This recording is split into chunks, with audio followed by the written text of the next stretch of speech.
Right, okay then. So back again with the Windows 98 box. I do apologise for being slightly late. I've just remembered that I completely forgot. I was on the Windows 98 box because I was defaulting to the 486, and then I was like, hang on a minute, it's not a 486 game. It's well, it's not really Windows game as it is, but it's this one's the one that does the higher Pentium stuff. So that's when I default to for that. Anyway, I'm almost set up. So I've got that logged in. Let me just turn this on. Yep. Turn this on. What are we on? I think I'm 3. Okay.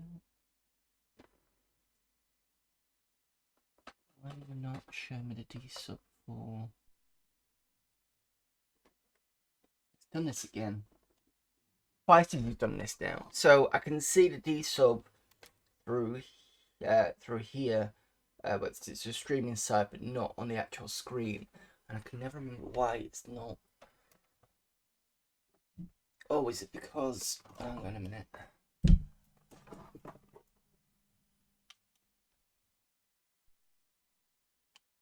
Here we go. That's why. So essentially, for this screen, I've got a VGA switcher, and I'm still getting used to it because it's only been recently used. So I just need to remember it's there, because I've got a lot of VGA stuff now. I've got the Windows 98 box, 486. Occasionally, I have the Spectrum on, and then maybe at some point I might get my Windows 95 box back.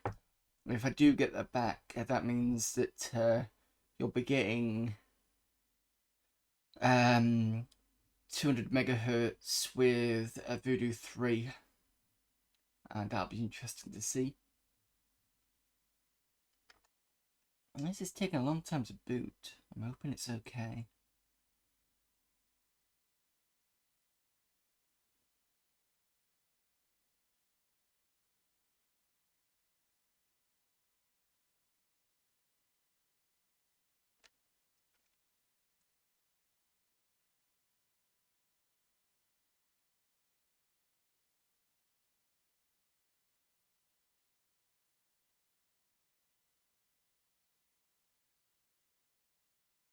Give it a moment.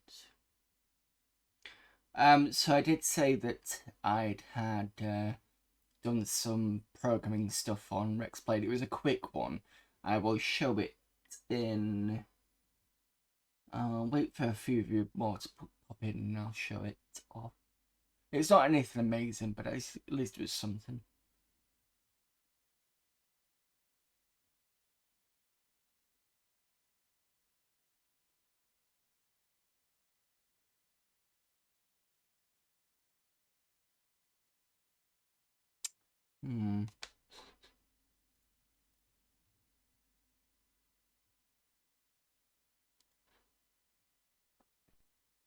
Give this another minute or so, and then I'm going to reboot, I think.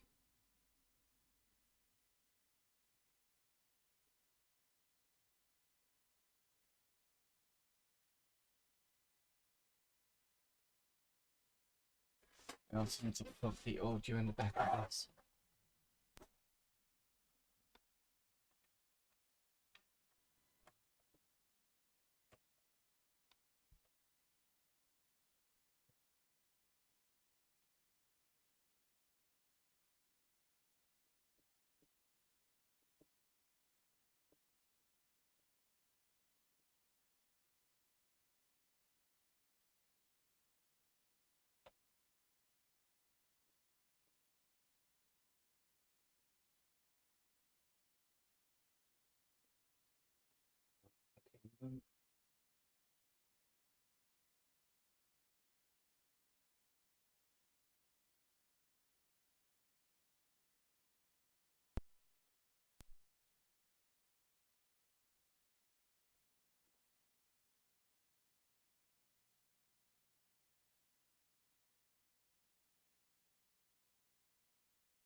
Right, it doesn't like the...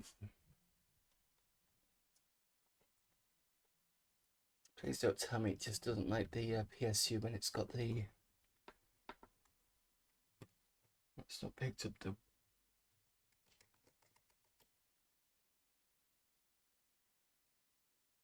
I'll have to go through safe mode and come back out again. It just didn't pick up the keyboard for some reason. I think it only picks up the keyboard after it boots in. Unless there's an issue, but it shouldn't have been one because it's the same setup as last time.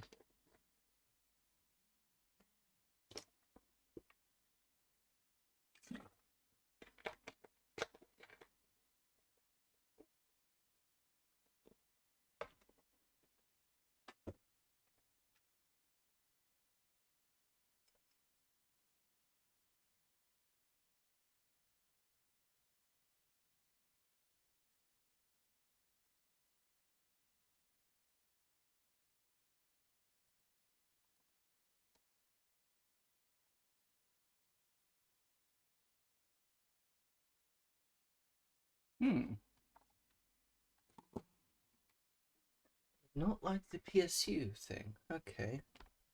So if I take this out, plug it in via... That's bizarre.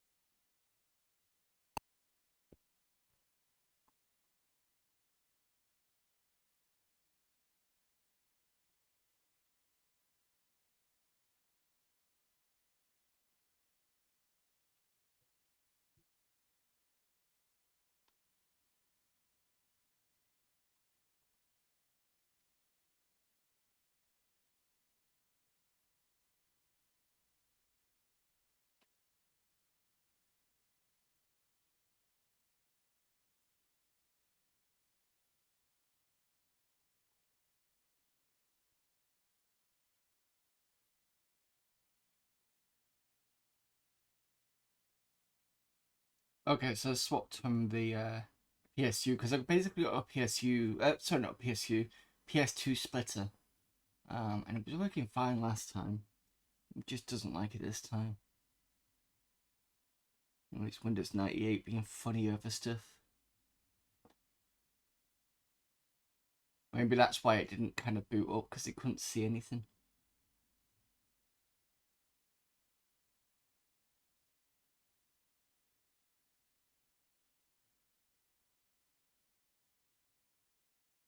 Alright, the keyboard's kicked in now.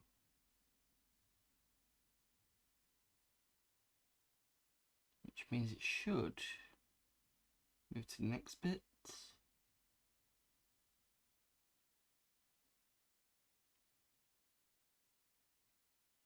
Sorry about this, guys.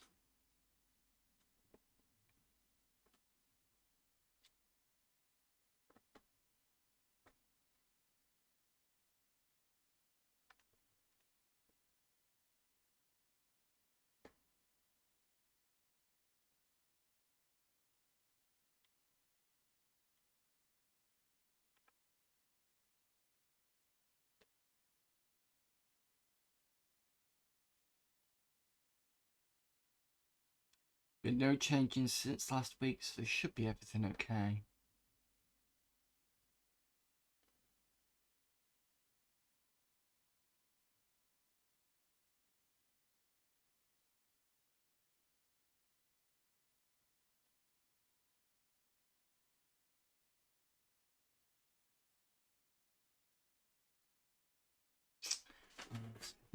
Yeah, it's long loading.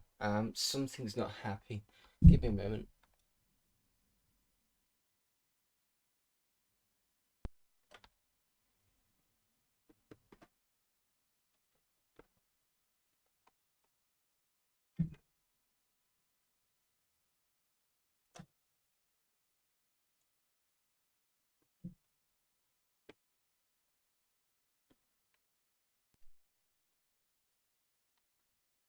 Just taking the Y splitter out, see if that causes it to load properly. Which is weird because this was in last week. Oh, have I put things the wrong way round? There's specific doesn't look like the keyboard. There's specific things for the keyboard and mouse. Maybe I've swapped those. Maybe that's what the issue is. I thought you could just put it either, but it doesn't look like it.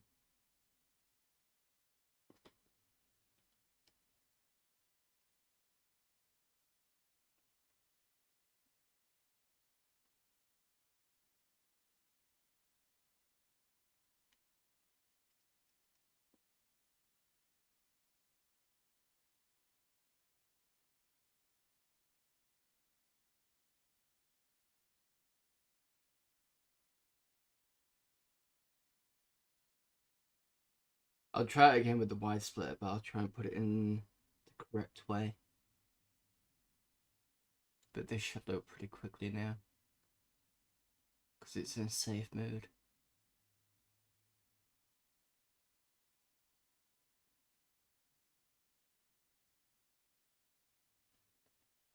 See, this is one of the reasons why I didn't like Windows 98 all that much. Because I knew somebody that had it and it wouldn't always load up properly. Right, so that's fine.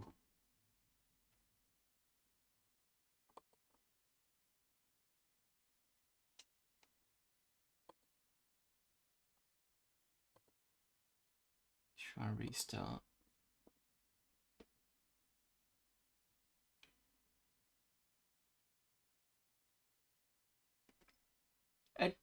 No, you are not to play with this. No.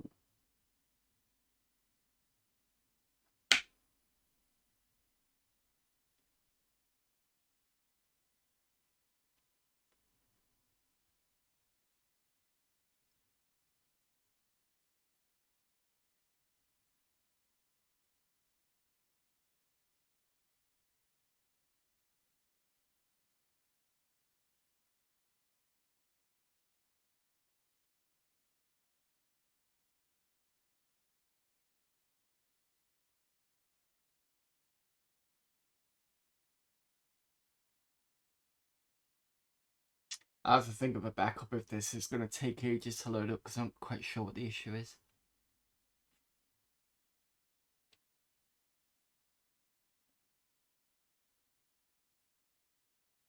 I don't really want to go over to the Mister if I can help it.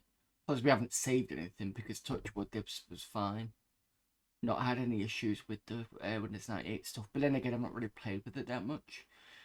And this is going to be a bit frustrating because I was hoping to use this box for Blade Runner.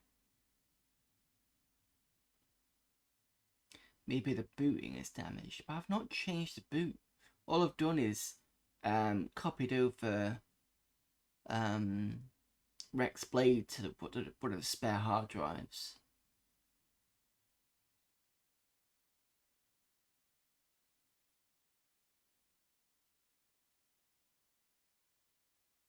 And the problem with getting this ready is you've got to put the drive stick into the other end, and then you've got to copy everything over because it auto goes into DOS mode, and it basically makes the USB stick C and your main hard drive D, so you can copy stuff over, and then you got to kind of boot into, well, not boot into, but load or install in Windows that way. This is weird. It's never done this.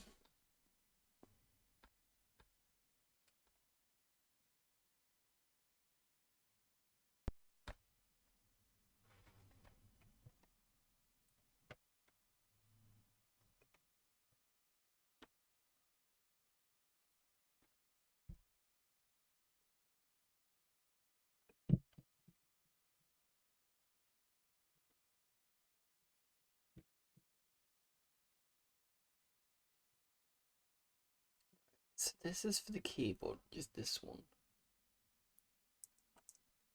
And this is...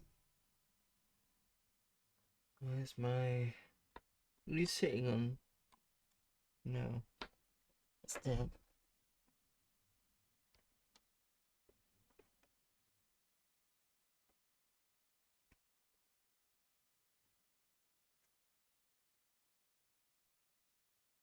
Let's try this again.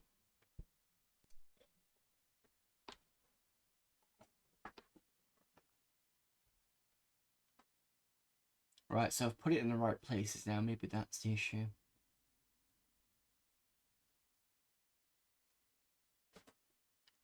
Now we've got a keyboard. Let's see if the Windows will boot up normally.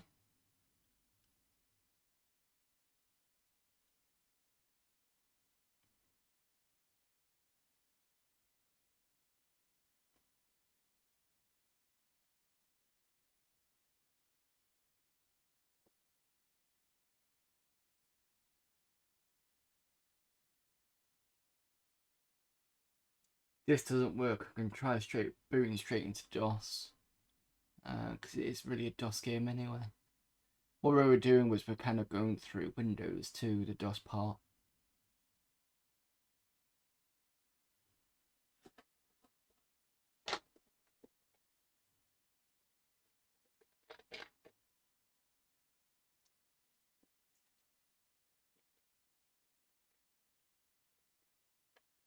And if the booting was damaged, I'm assuming you wouldn't have got through to safe mode anyway.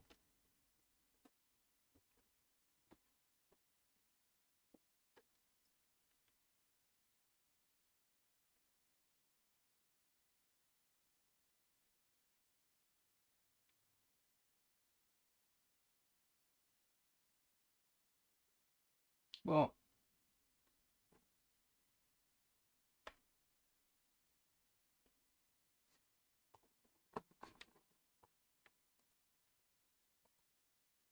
cat's whinging at something.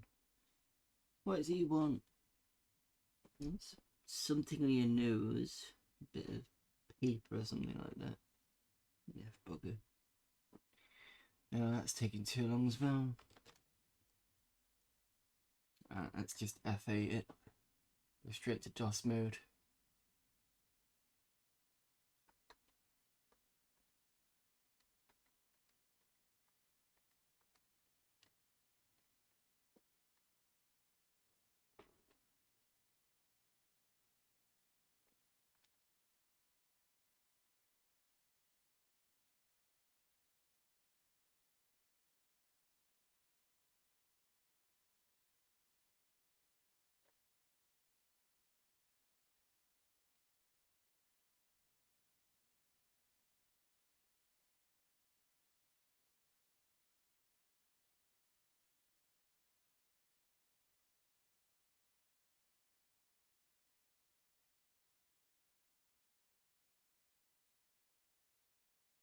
Okay, that's wrong.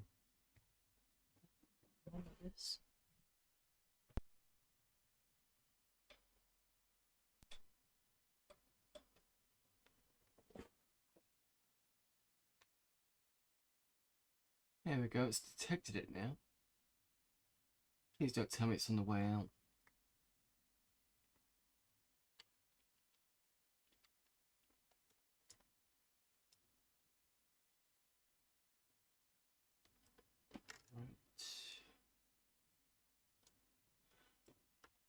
Right, I think it was on D drive.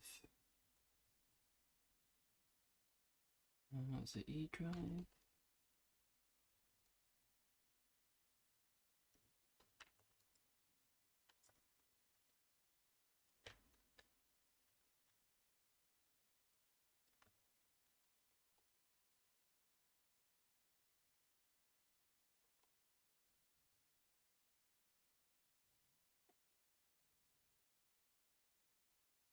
Question is it going to load the sound or not?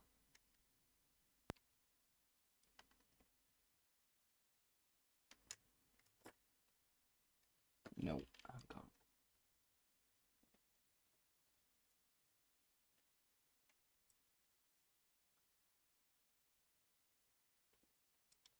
Right, just give me a sec while I try and get the sound working.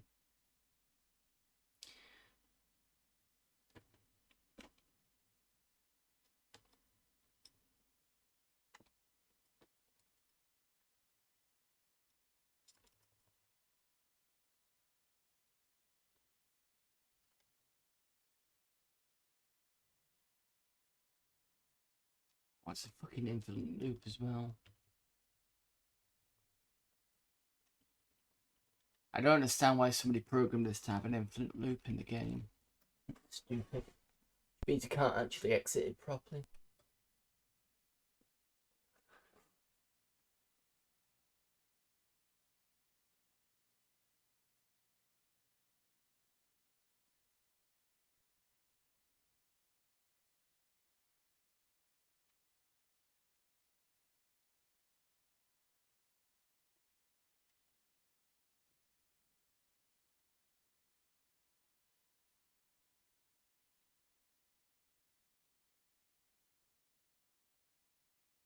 It must be okay on the IDE because it is loading.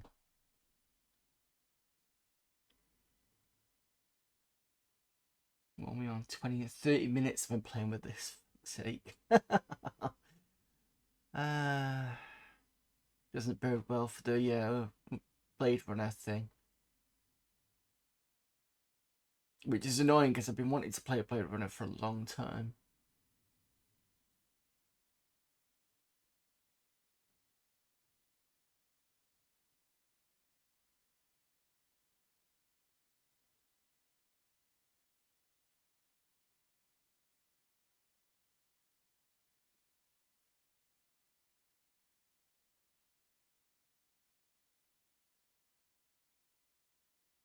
And the OS, I've got the Windows 98 or 95 box, but that's causing issues. In fact, since I tried that one, that locks up on the Explorer side, so I can never get into it properly.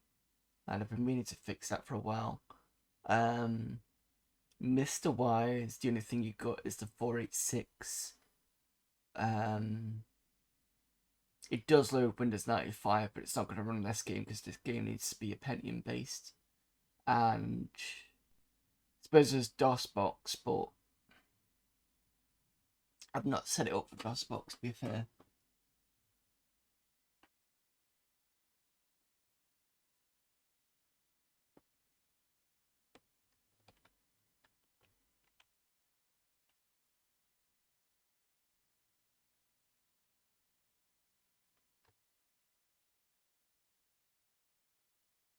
Interesting thing, so if I do the Control-Alt-Delete, it doesn't load the hard drive straight away. But if I do a proper cold boot, it does it. Bizarre. Right, let me just pull out the power and pull it back in again.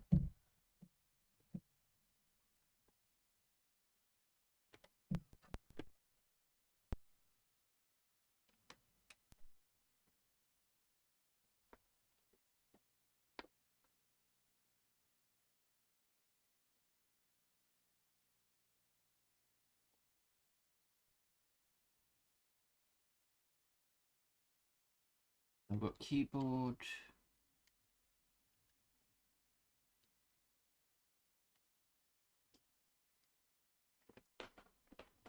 Okay, where did I put the...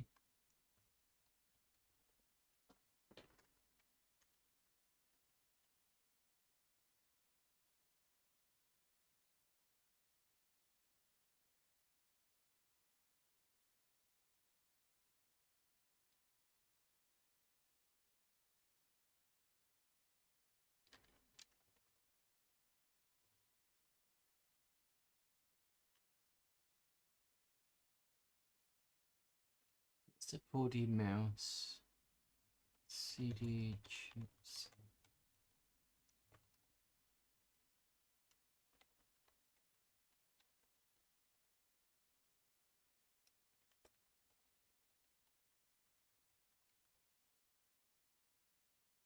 I'm trying to find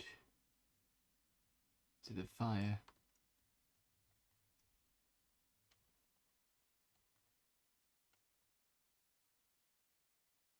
I think it's this one. Fire Sound Blaster.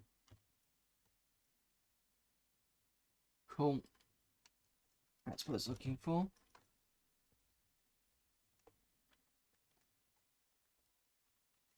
Hope we can get some sound now.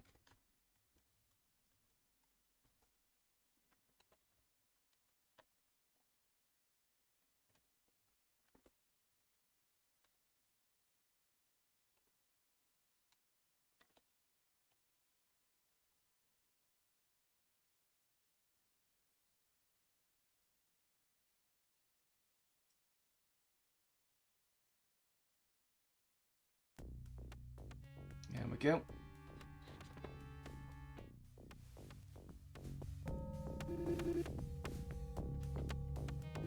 You just need to remember that for future reference and then find out what the hell's going on with the Windows 98 side.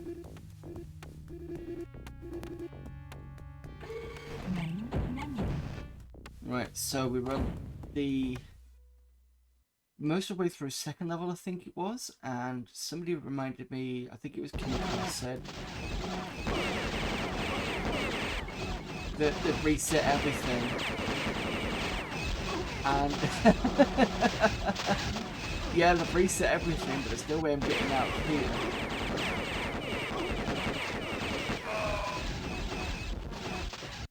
That's a bit of an oversight. So if you remember, the 3 cages that dropped, because he said to reset, or because they said to reset, it reset to the point where the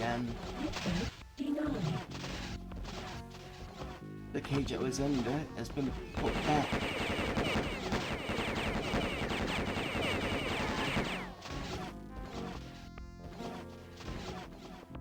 I basically went through, you know, when you do the options on F8 just to get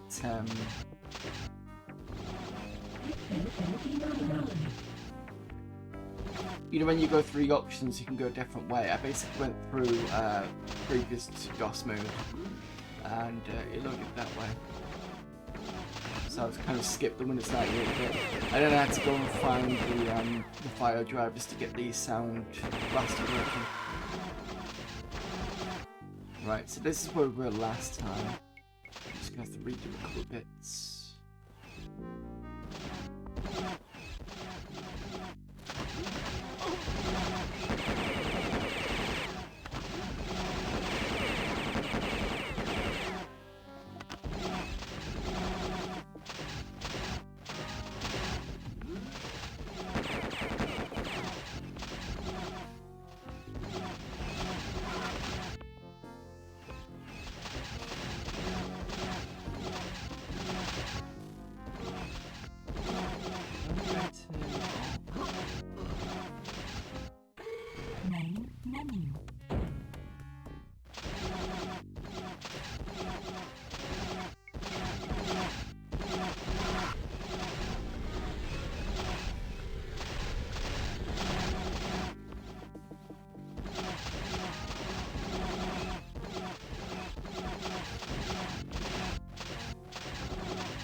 I can't remember how to get rid of the radar thing. Read here. There we go.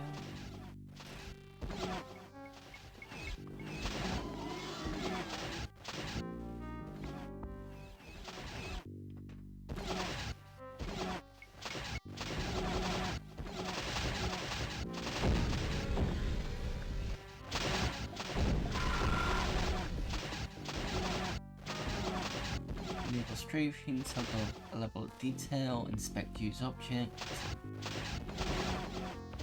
toggle system HUD, done that. Scroll down on the wetland menu.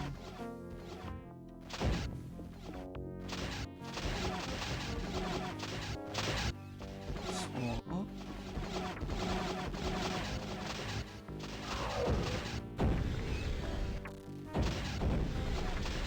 Hand scan.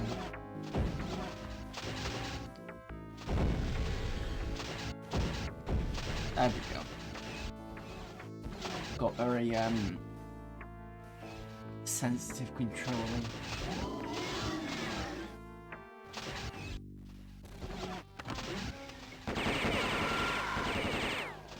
Luckily these enemies at the beginning are easy to get through. So I need to change weapon to shotgun.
something shot at me. Unless it went through the door, which is quite likely.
So what I'm going to do is I'm going to wait to get to the next level and I'll show you the program that I made.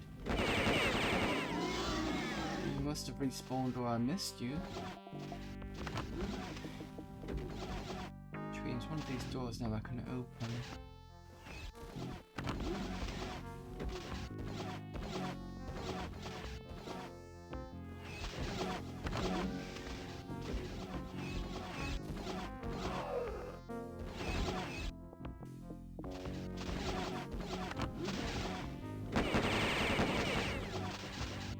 Alright, so we were trapped in one of these, I think, or something similar.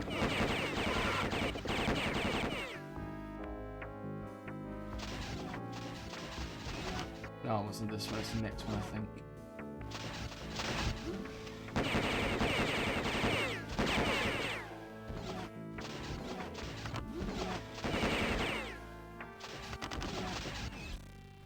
What else have we got? This is it's like an energy weapon.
This again. Ah, of course.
That doesn't open it.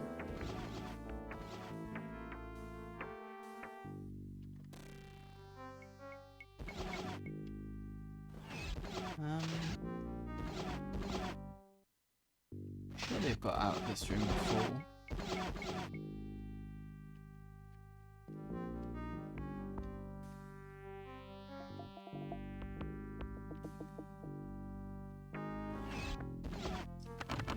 Oh, I can't. Just push into it, it's kind of weird. Right. It's got one more area to go.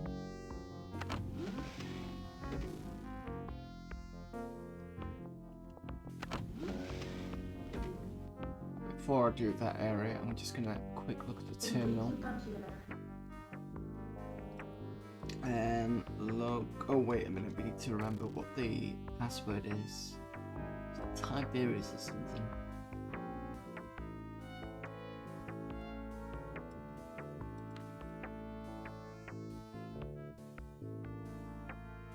Gotta read one more thing. Is it system?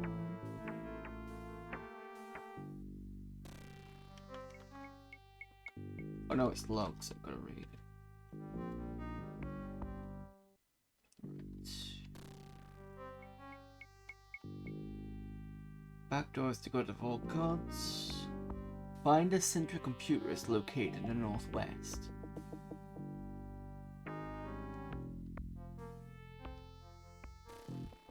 The secret room somewhere.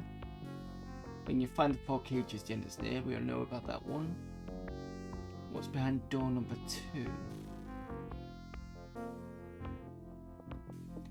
Maybe that's the other weapon we picked up. Second to last switch. Keep your info computer on.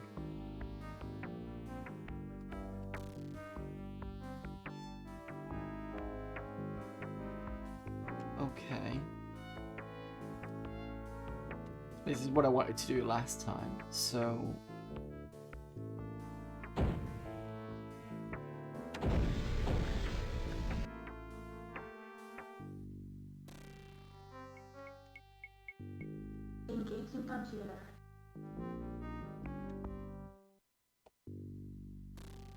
There's something about a certain... There we go. Helpful coordinates. Let me just type this in chat. X 1315. That's it. And it's Y 1085. That's it. Oh no! It just has XY. Okay. Is it waypoints or certain areas of interest? I've got X22 6 Y 1378.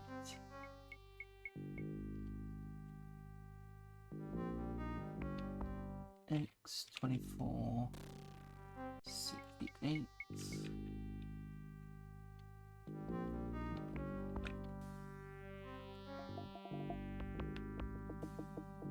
Now 2912.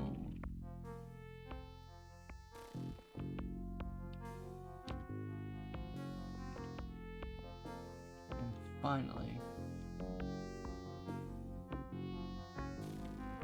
X960 Y 2625.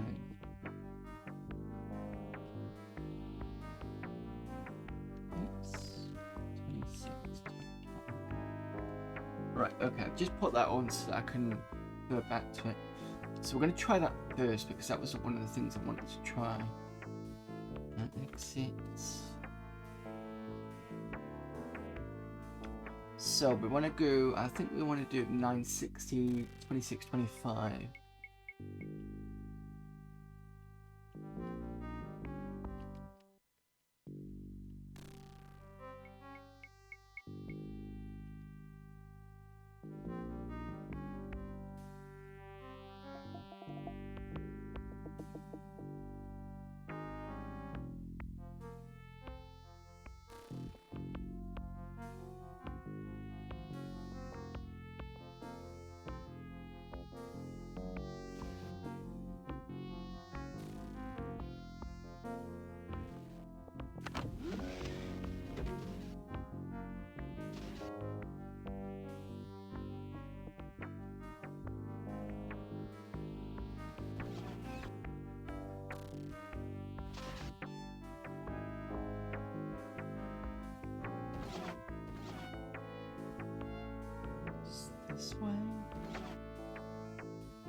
60 would be about here.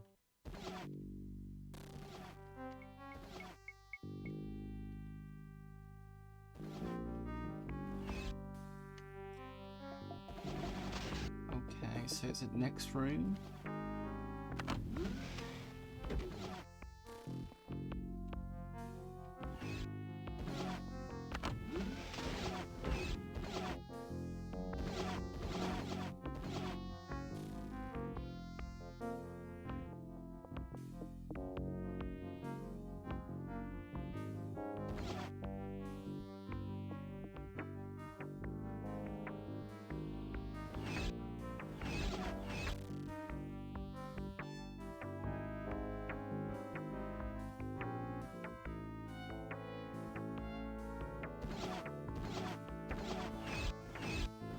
It's supposed to be 960-25.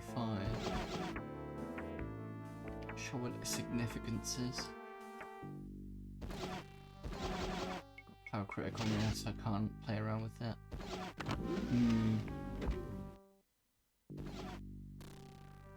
I have to just move on to the next level.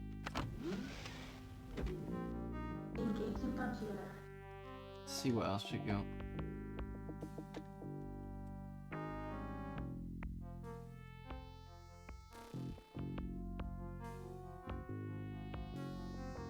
What movie star? That was Godzilla. That was the teleport level.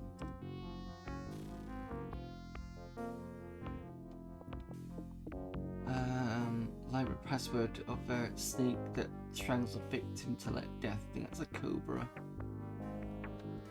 Let's just put nibs.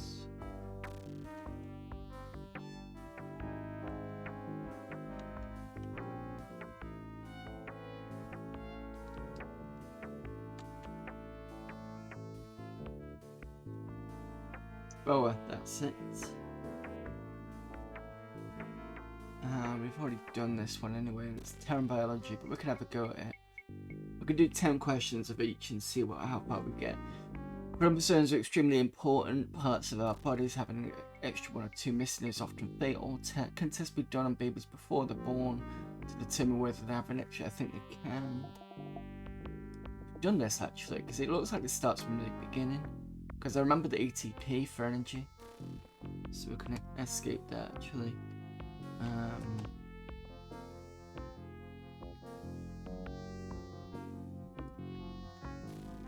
Let's just go to the exit,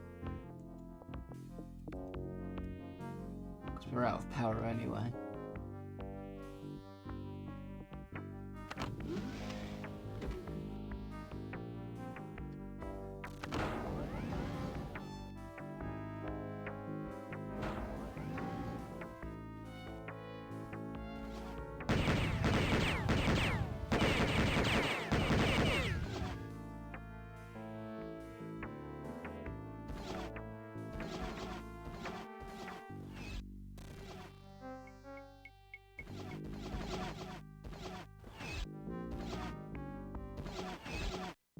There's no secret door, I thought there might be.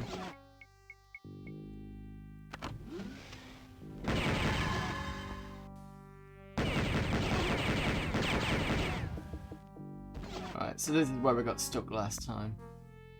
Because as King of Course Dragon said, these reset when you leave the area. Oh, when you come back from a load, sorry.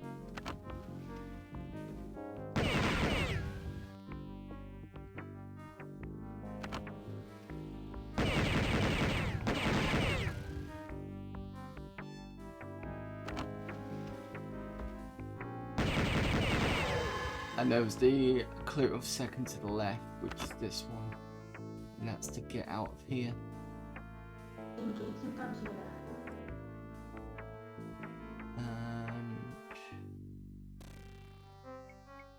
Right, so we're gonna get out of here first. Teleport level.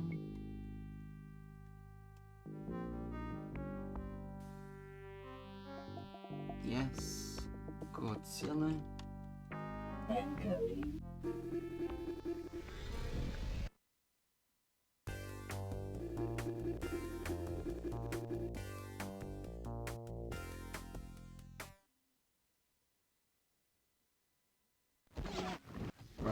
to save first.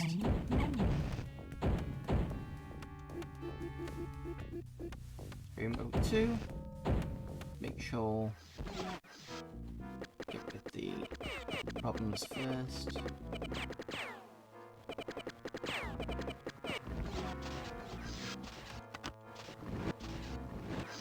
Right, and now I'm going to show you what I did in Rex++.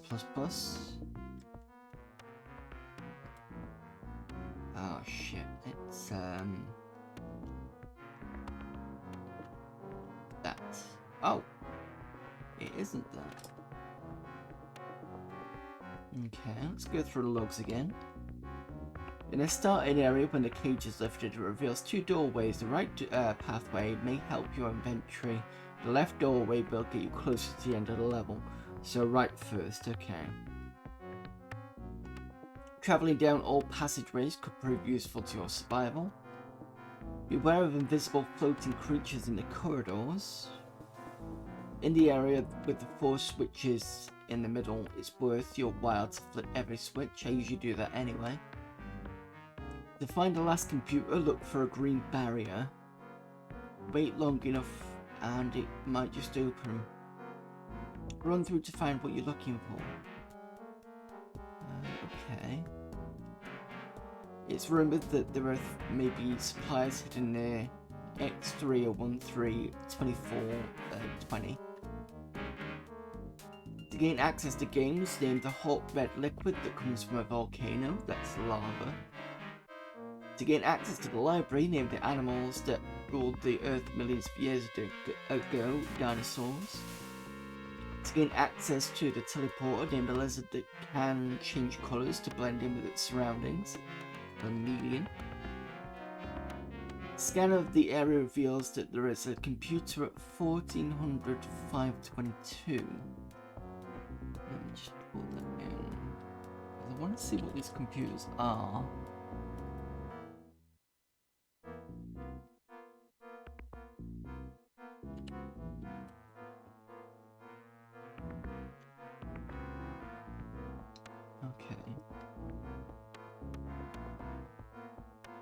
To gain access to games, name the creature that is often confused with the crocodile. I believe that's alligator. To gain access to the library, name a kind of reptile with no legs. Snake, possibly? To gain access to the teleporter, name one of the most powerful dinosaurs to walk on the earth. First word starts with Tyra. What's the second word? Also the first name of a cool video game. Well, it's Tyrannosaurus Rex, but I think that'll be all one word, wouldn't it? And the first name of a cool video game, there's self-reference in there. The invisible creatures aren't truly invisible. If you look closely, you can notice distortion in the area surrounding them. Scan of the area reveals that there is a computer at 35491756. Oh, unless it needs the terminals that I use. Reptile creatures will kill anything that gets in their way. In the area where Rex starts, make sure you explore the passageway on the other side of the cage. Scan of the computer area reveals there's a computer at 36132841. If you can make it to the location 28752791, you might be able to finish the level. Okay, so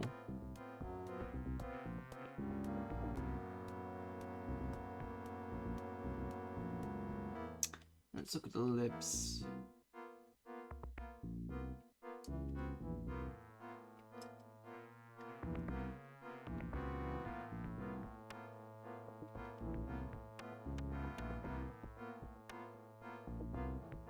So the snake.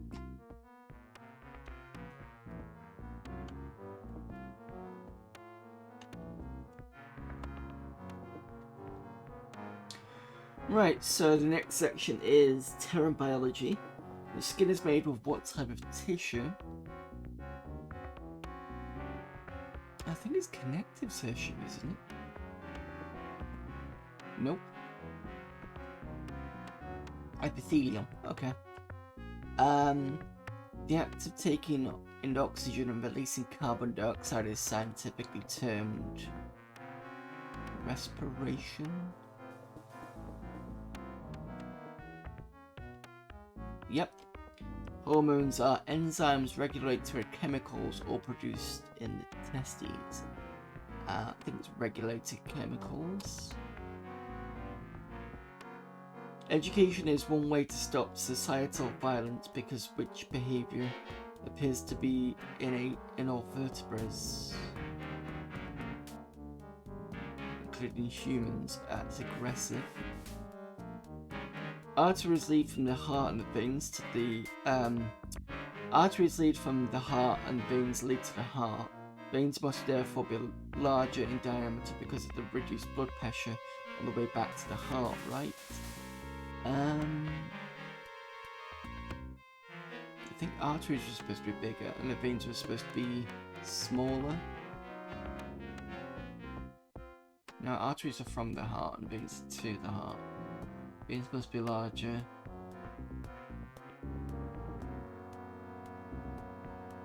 I'm not entirely sure about that. Let's say no. Incorrect. Okay. Well, the obvious answer is it's correct, so it's yes. Which organ carries the filtration of waste from the body? That's the liver. It's either the liver or the kidney. I think it's the liver. Oh, it's the kidney then, isn't it? Yeah. Sorry, that's my fault. Which are the seeds in improvement of... why are seeds an improvement over spores? I would say they probably can spend... Right, number one I was going to go for, stay dormant a long time.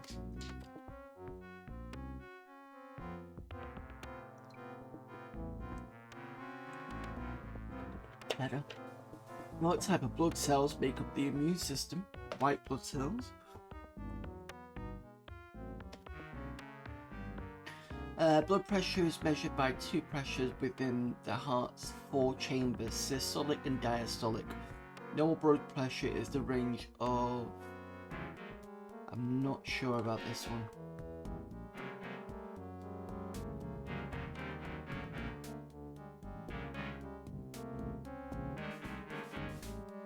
I'd probably say 1 based on the last answer. Incorrect. What was it? 3. Okay. Last two questions. Which of the following is a vegetative organ in a plant? I'd say the fruit spot. I could be wrong. It's the roots. Did I say the roots? The roots. I meant to say the fruits. Never mind. Bundles of nerve fibers in the central nervous system are called, I think, axons.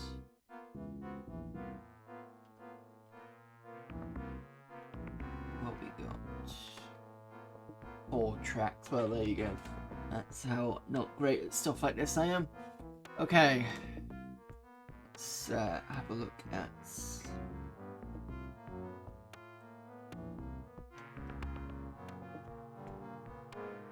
I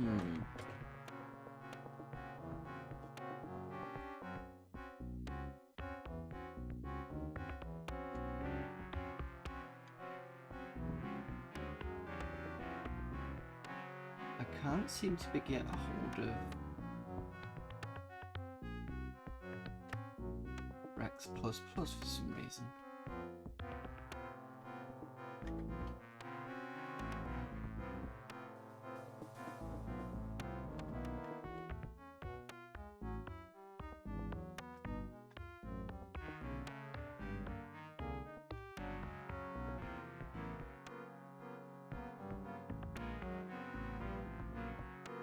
The only game here is Star Blazer, and I can type games in, but it's not going to help any.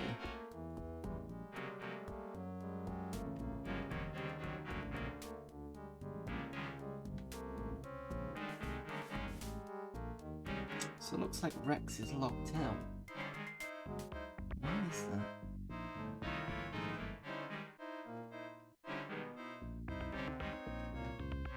That's kind of weird. I'm sure it was Abacus last time to get into it.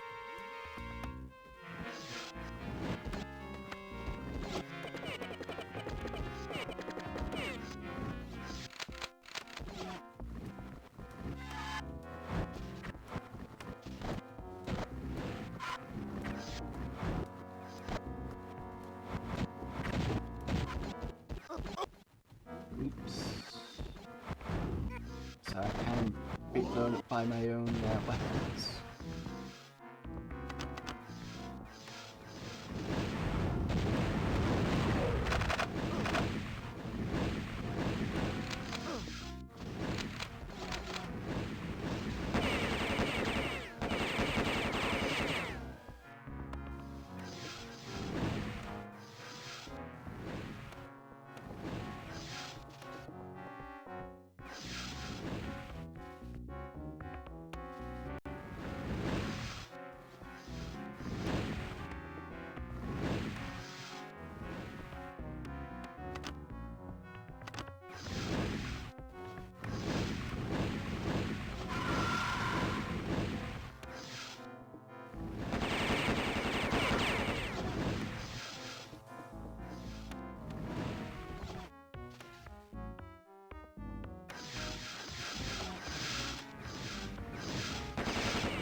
Oh, distortion.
That's a terminal.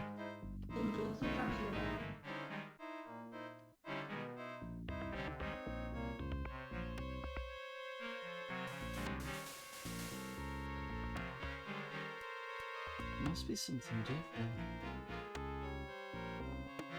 2019 though. We went through all these.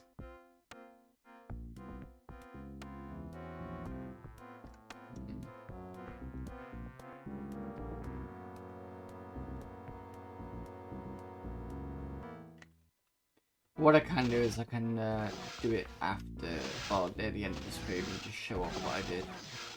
if it's not going to be compliant.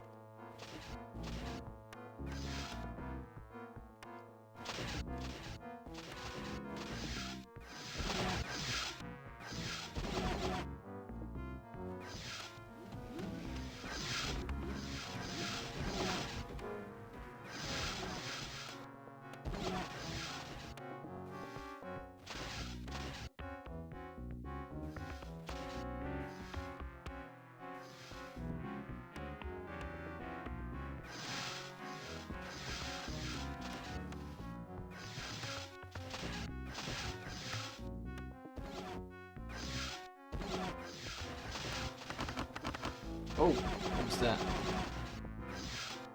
I clicked something.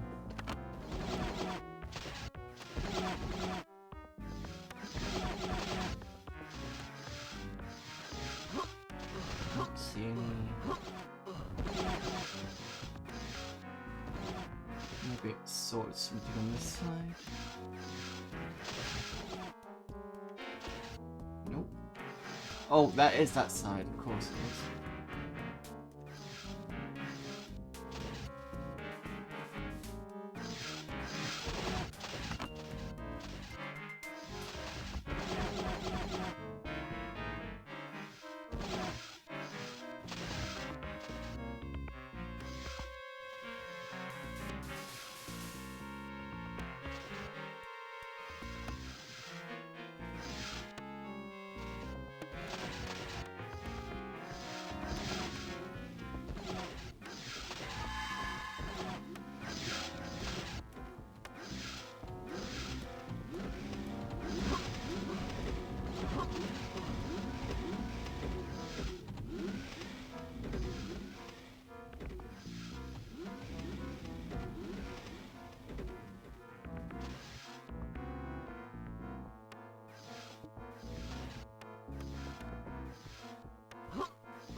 I came in from you. Ah, there we go.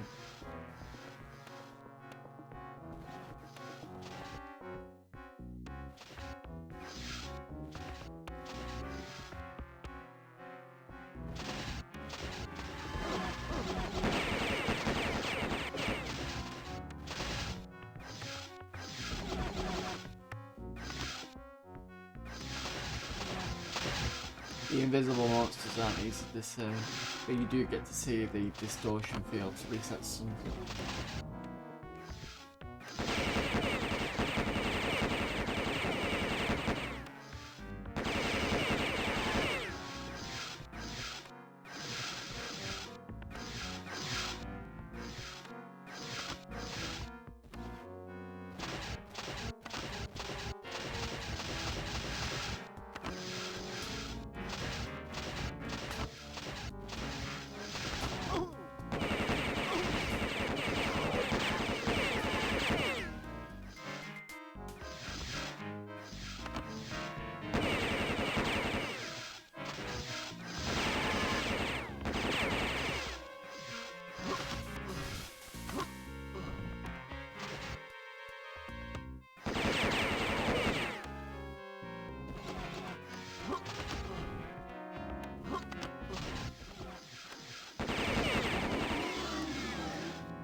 Terminal.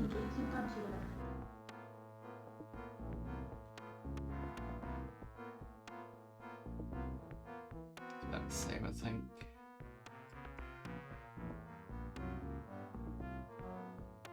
We've got to check him anyway to see which one's the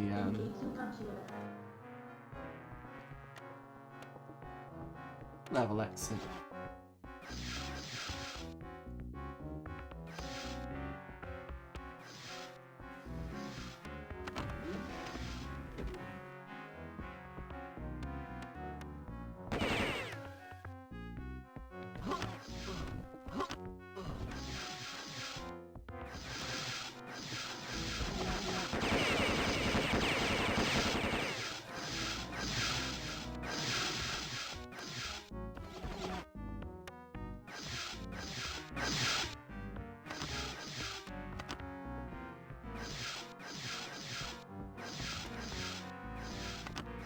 These pickups are not very good at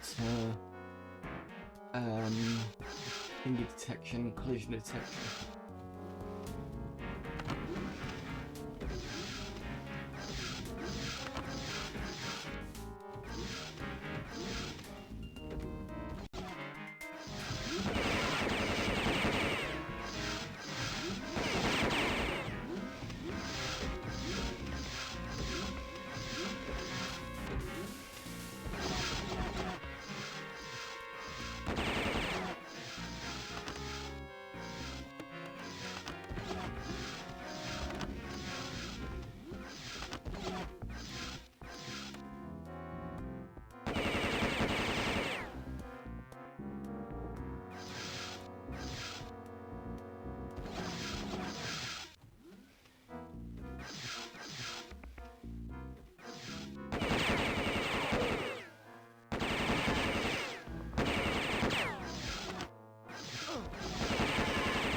The port level is here.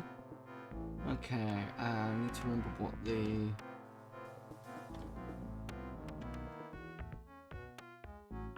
password was. Tyrannosaurus Rex, that was it.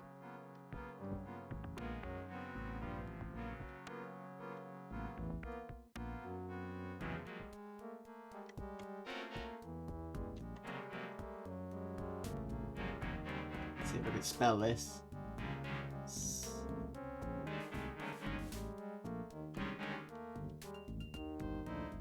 Nope. The Tyranno or Tyranna. Spelled it completely wrong anyway.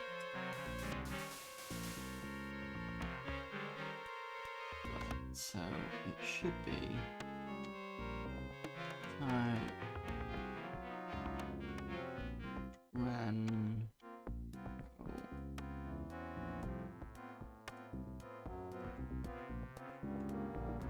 No.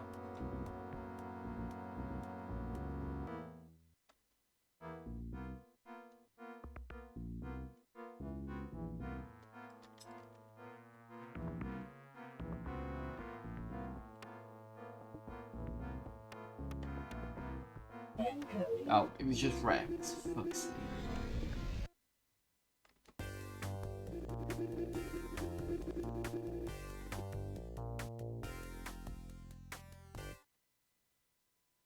Repton has been restored. The beings of Repton thank you for your assistance in restoring law and order. Report to your next assignment. So I think this is level 1 done. Or level 1, or maybe shareware section done.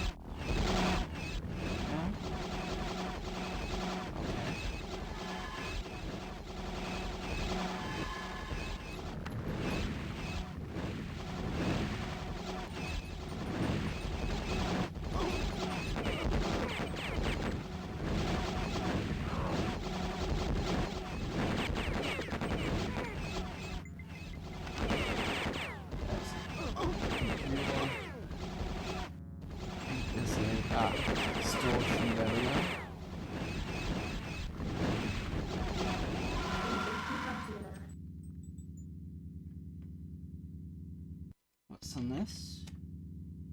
Starblazer Quest, that's a new one. Right, let's look at the logs. If the floor is glowing in a particular place, it might just lead to a secret. Sometimes to see the enemy, you need to look a little closer. Use your scanner.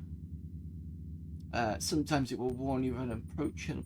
Sometimes it will warn you of an approaching invisible creature. You never need to backtrack more than 2 sections. When flipping a strange switch, it could have an effect elsewhere. I march with my army and can lift 50 times my weight. What am I? Answer for this for a game's password. I think that's an ant. The switch that requires the cystine key opens the door elsewhere. Although heavier plaster is powerful, it will quickly deplete your supply of APRs and plasma. You should take the time to thoroughly walk around some structures. You might find something of use. How many megabytes does a CD-ROM hold? Enter the number. If you know the answer, you can teleport out of here. That's 650, I believe. What early 2D game involved a hungry yellow ghost eater? The answer is a game password. That's Pac-Man. I wonder if I type in Starblazer and type in these passwords, it'll give me something different. Never tried that. I'll have to try that in a minute. 12. The nanite biogel slowly regenerates your organics, but a little goes a long way. Then it's giving me coordinates. What does a caterpillar create to metamorphosize? The answer earns you a teleport password. That's a butterfly, I think. I eat clothes. I'm attracted to light. What am I? The answer will give you access to the library. That's a moth. If you're running low on health, stray from side to side to avoid enemy blasts. What feeds off the blood of others and it lives its early days in the murky waters. Use it to learn ... That's a leech.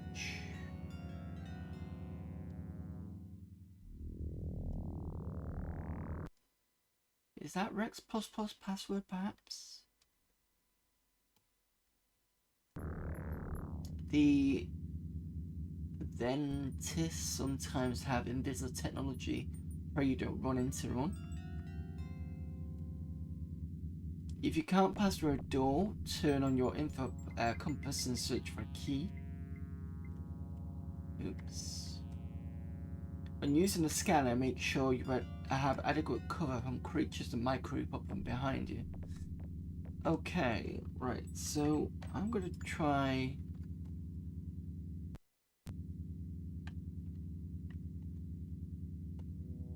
No?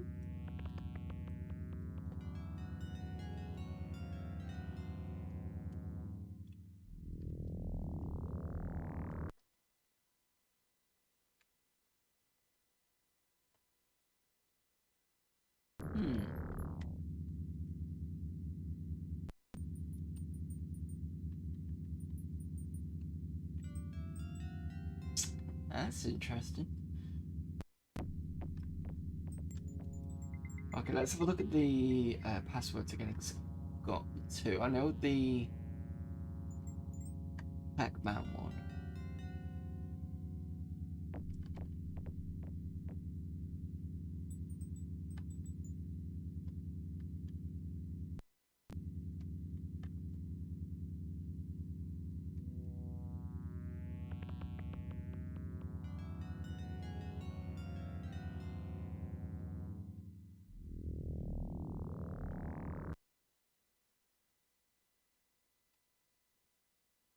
No, it's the same Starblazer game. I don't see the point in changing the password just to get access to it. Kind of a bit weird. Yeah, same thing. Okay.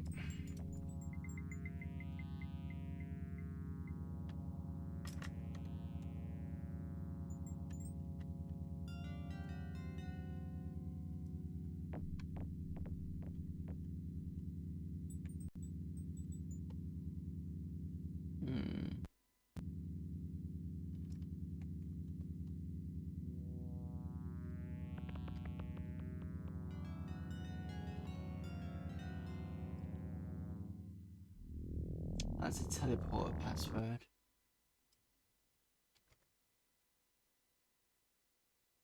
Libraries and moths.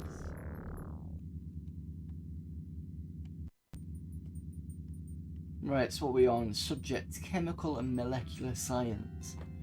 How does the body use HCl, hydrochloric acid? I think that was to digest food. Atoms come together to form compounds by bonding together. That means the electrons in two atoms are shared by both atoms that have bonded. How many types of bonding are there? I'm sure there's another bonding other than ionic and covalent. I do remember those two. Let's go for number 1. Okay. How many atoms are in the hydrochloric acid molecule HCl? I'm going to go with 3 possibly. No, actually 2. Good guess. How much heavier is a proton than an electron? It's a lot heavier, but I can't think of. I'm going to go around 200 times. Hello there, offerer. Incorrect. How much bigger? 2000. Okay. Electrons circle the nucleus of an atom in what scientists call shells. Each shell has its own maximum number of electrons. How many electrons could possibly be in the innermost shell?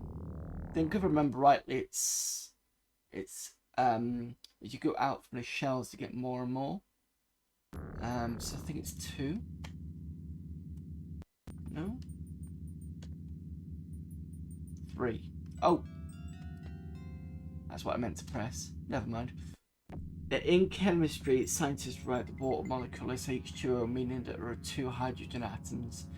For every 1 oxygen atom, what does 3 H2O mean? It means there's for every 1...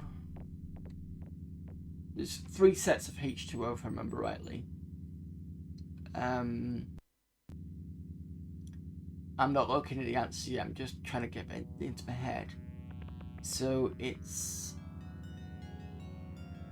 there'll be 3 hydrogen atoms.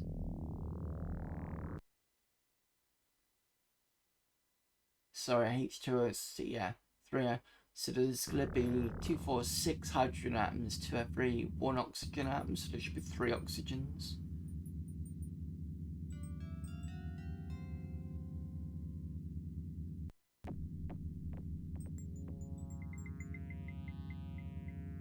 I think that's right.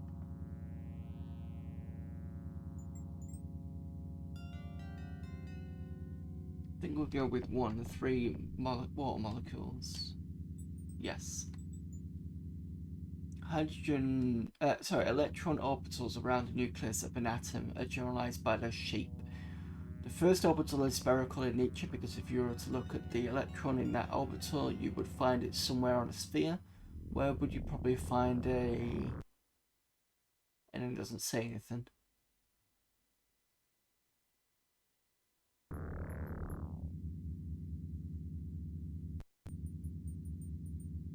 I'm going to go with 1 as a guess. It doesn't even have answer number 3. And that was a good guess.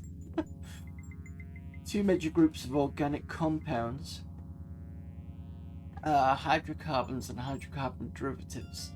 Hydrocarbon derivatives are compounds that contain carbon, sometimes hydrogen, and at least 1 other atom such as oxygen or sulfur. Then what is hydrocarbon? What do you mean hydrocarbon? Hydrocarbon what? Derivatives are compounds that contain carbon, hydrogen, at least 1 other atom, as oxygen, sulfur. So it's asking for standard hydrocarbons. I think it's just a compound with H and C. And I think Goffero agrees with that one. Is this university exam? I know. We've come across this and we were like, what the fuck? So we might as well at least play around with it for a bit. See, you can turn around and say, see mum, look, I'm doing my own work. I've just got to get to the right level first to get the right password to get the homework questions. After introductors say that I failed chemistry, it's alright. I'm never good at most of this stuff anyway. How is the study of organic chemistry different from the study of chemistry? Organic is to do with, I think it's the type of compounds. I think it's more carbon-based stuff you're looking at. Organic deals with plants, oxygen. I'm going to go with studies carbon compounds. Yes. Electrons orbit the nucleus of an atom in different orbitals. There's several different orbitals depending on the atom. The bigger the atom is, more electrons, and have a need for more orbitals. What two things can cause an electron to move to a higher orbit? Light or heat, acid or heat, light or acid.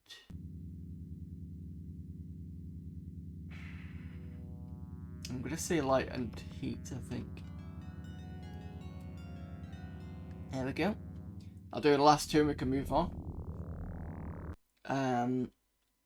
When atoms join together or bond to form a new compound, the nuclei of both atoms never really touch, but instead are separated by a very small distance, which can be measured in nanometers or picometers. If 1 nanometer is x to the minus, I think it's 0.01 meter. How much is 1 pic? I think picometers are smaller.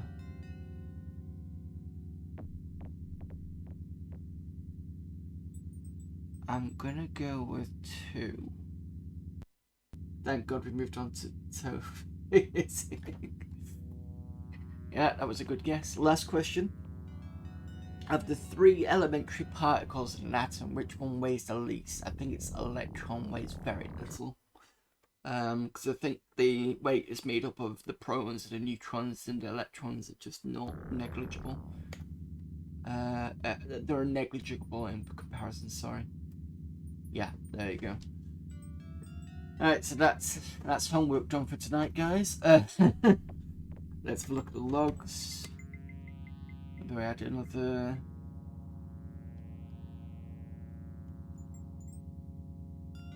Yes, we had 2 teleporter passwords. Moth was the library.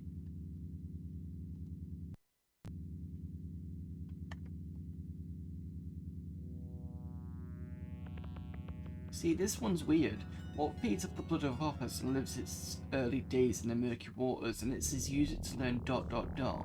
It's not Rex, it must be, and it's not Quest. So what the hell is Quest?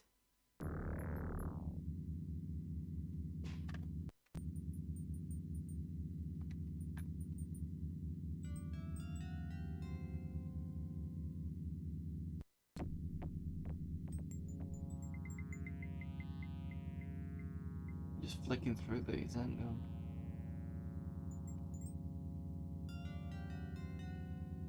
This one's Ant. Unless Quest is another game.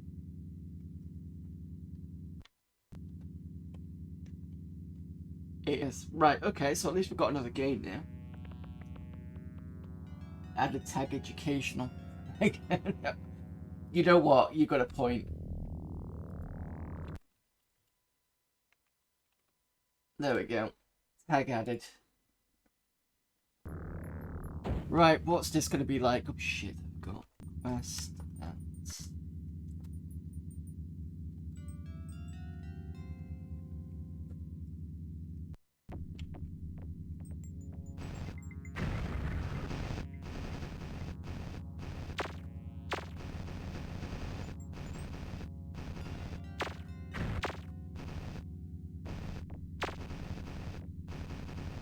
Fire mechanism, it's very slow.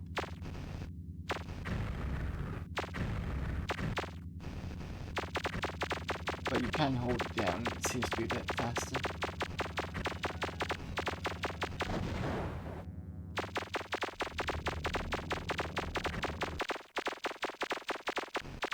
I'm not going to play this for too long because I know I've not saved yet. And what I have noticed is when I was doing the programming on Rex Plus before, it locked up the game when I came back out to try and play it.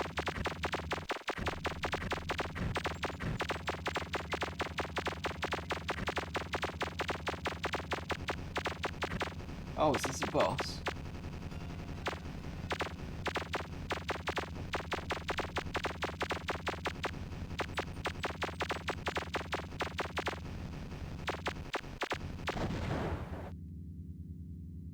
Those games made for this engine on game itself added this. I think this is to do with showing what Rex can do.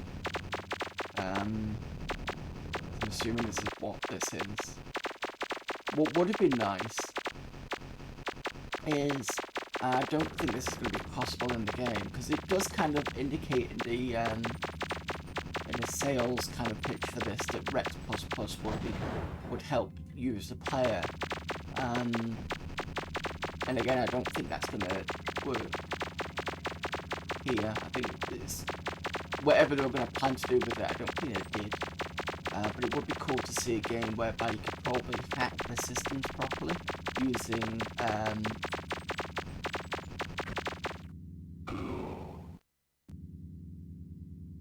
well, that was it, just one level. Okay. It would be cool if you could do a game that's like this, that you can get into kind of the basic bits. Now, the manual shows you like the kind of basic structure of like the for loops and stuff. When you read the logs on other computers, or maybe other people's logs, a bit like System Shock, it'd be cool if they had things like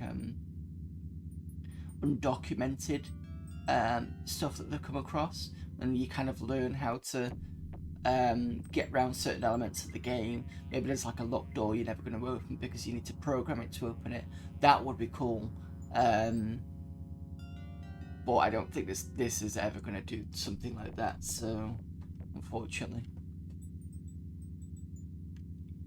Right, okay. Can't get into Rex Plus again. But we can get back into the game, so that's good. In fact, let me just save.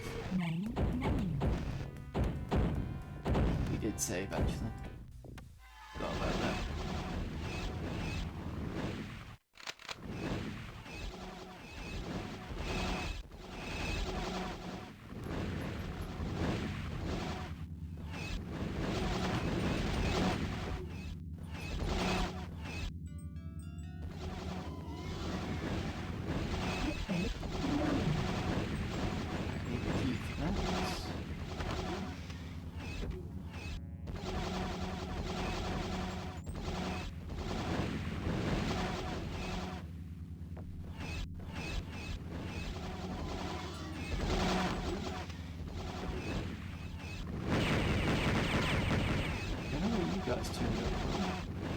Unless this area I've not been in yet, probably likely. It did say certain switches will do different things in different areas, so there's going to be lots of backtracking. 2 sectors max, I think I said.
this one, I think.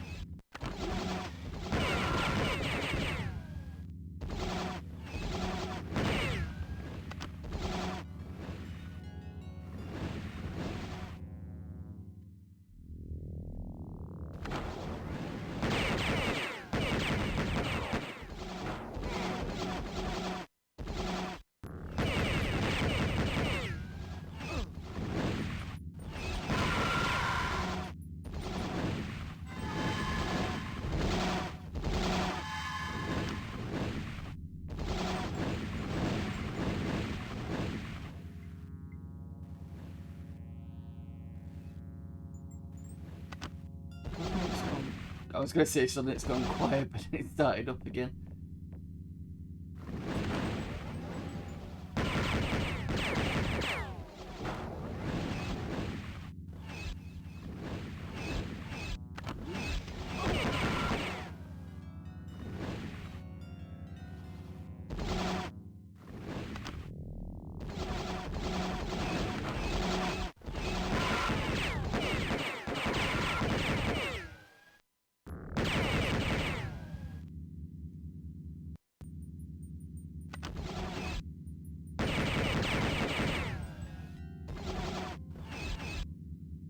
It's Star Trek,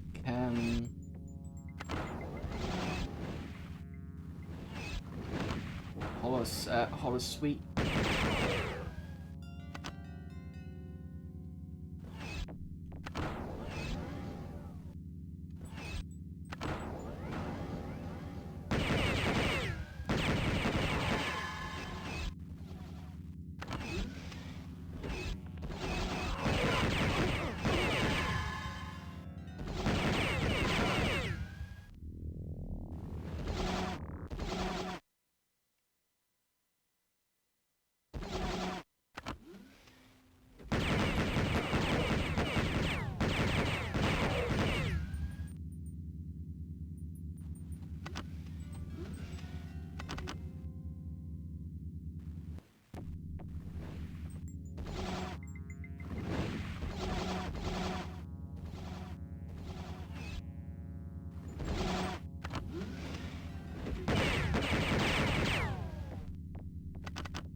And there's the teleport level. Just gotta remember.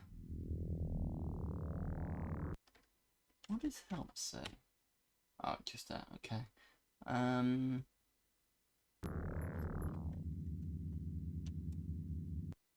Just check the system.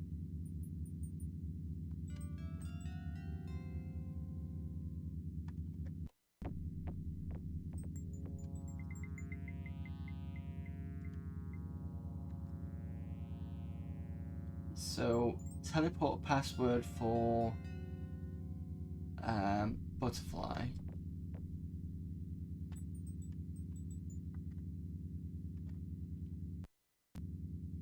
Sure, there was 2.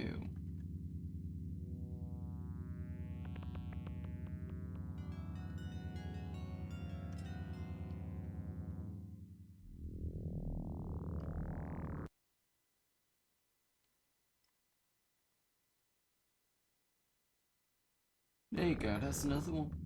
So which one do I use?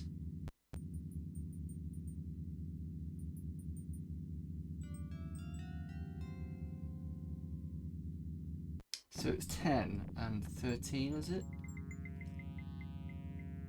10 and 14. Teleport password for butterfly, and there's one for mount CD-ROM. I'm gonna try butterfly first.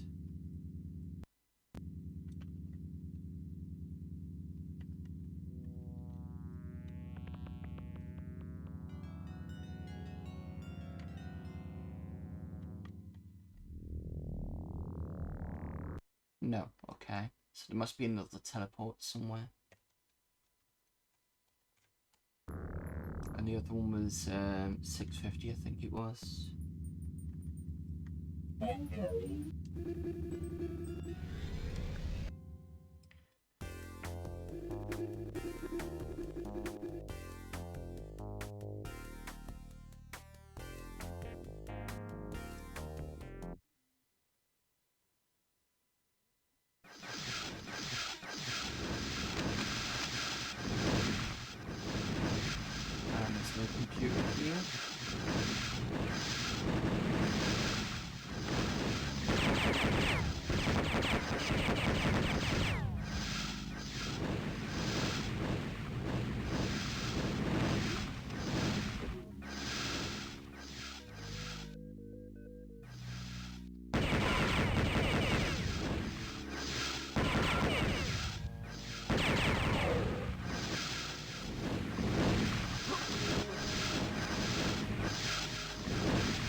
shareware. Is it loud? Okay. Yeah, it's good. Sorry. Try that. It's a bit better for you.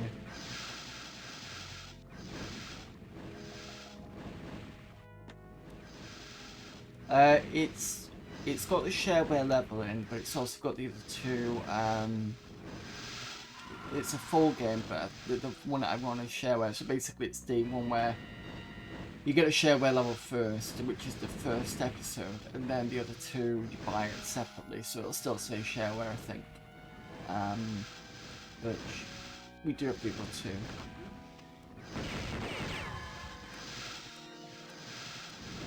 I must have opened up.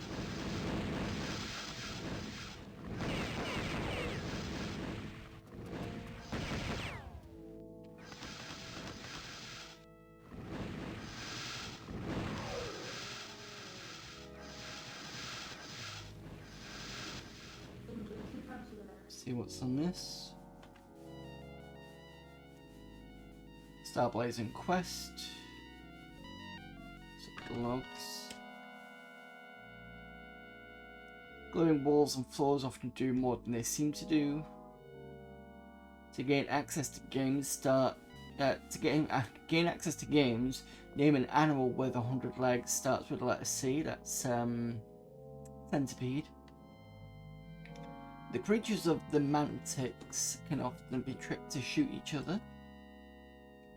To gain access to the library, name an insect that preys on its victims and eats its lovers. Hint: praying mantis. A door in the final area requires 2 switches be activated. When shooting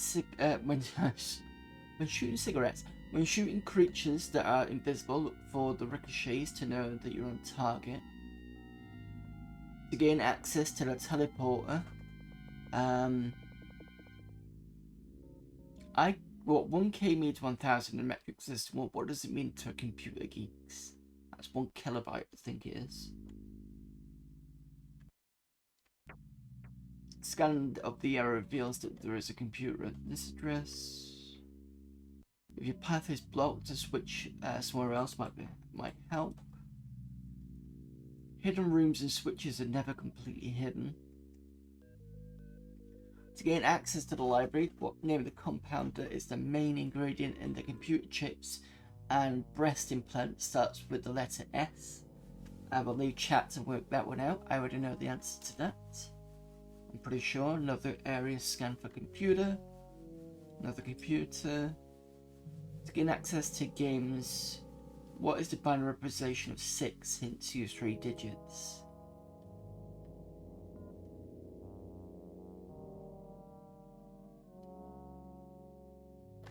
Zero, 1, 2, 4. I think it's 110.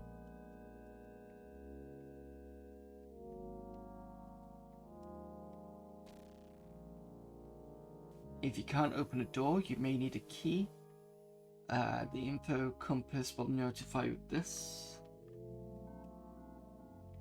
And the last one, the first switch that Rex activates opens 2 passageways nearby. I think we've worked that one out already. Right, I'll be back in a minute. I need the loo.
Right, okay, I'm back. Right, so we're gonna go and have a look at the homework section on libs.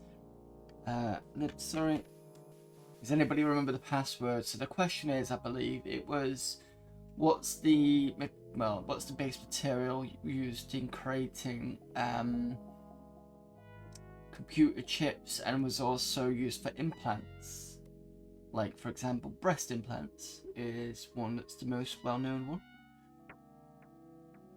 I'll give you a moment to put that in chat. If not, I will answer for you.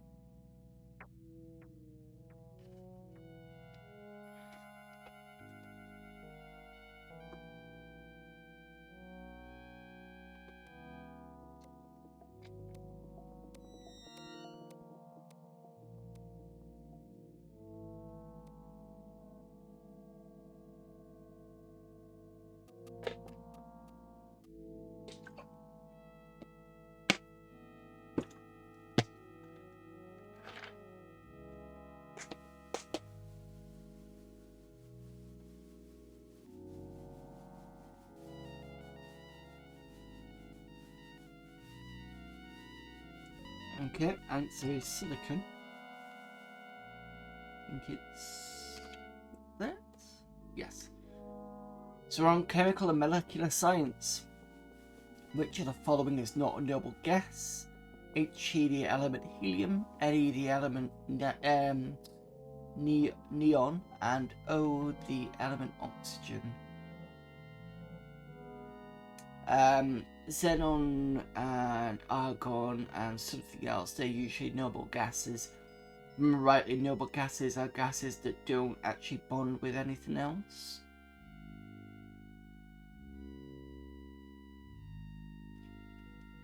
Oxygen bonds, I'm not sure about neon.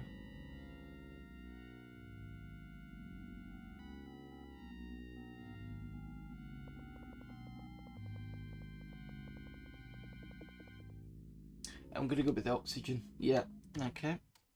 Yep, that was correct there, Off-Road. Just saw you saying 3 as well. What's the charge of an electron? Coulombs is the charge, isn't it? I am not sure on this one. And to save space, they could have just used 10 to the minus something, which would have been the same thing, but I don't know whether that would have translated well for... If Kitty Cos is right and this is all text-based, it probably wouldn't have translated well. I'm going to go with a second, I think answer 2 perhaps.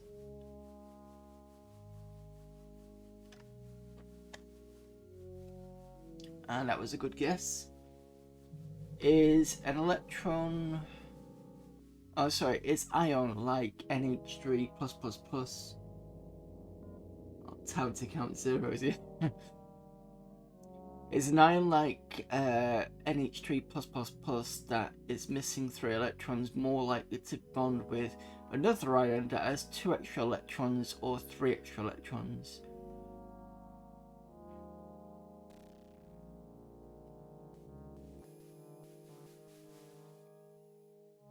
I think if I remember rightly, it bonds with it bonds with 2, I think. Because I think it always bonds with 1 less than what it actually needs. Probably wrong on that one. I'm gonna do with 2. Not seen any other suggestions in chat, so... No, what is the answer? Is 1. Okay, fair enough.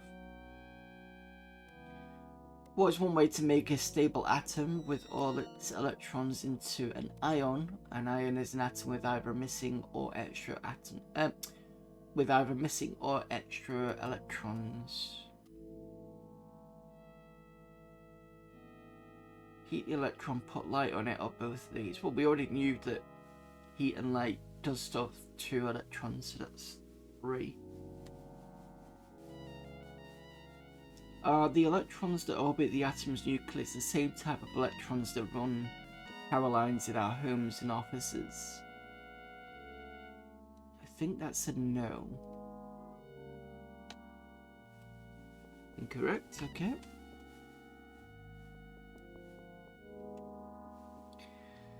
How many isotopes, atoms with a different number of neutrons than the number of protons in order to exist? I'm not sure about this one. I'd say about 1,000 perhaps. How many are there known? 2,000, okay. If you know the atomic number, can you make a ballpark guess the atomic weight? I think you can. Okay.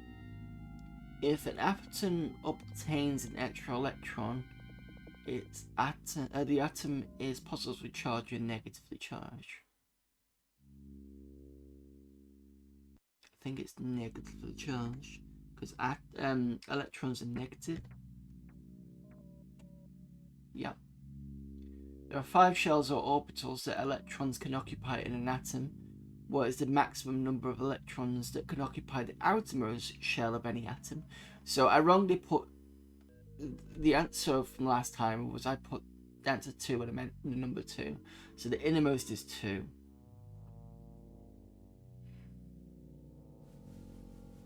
Problem is doesn't it change for each atom though?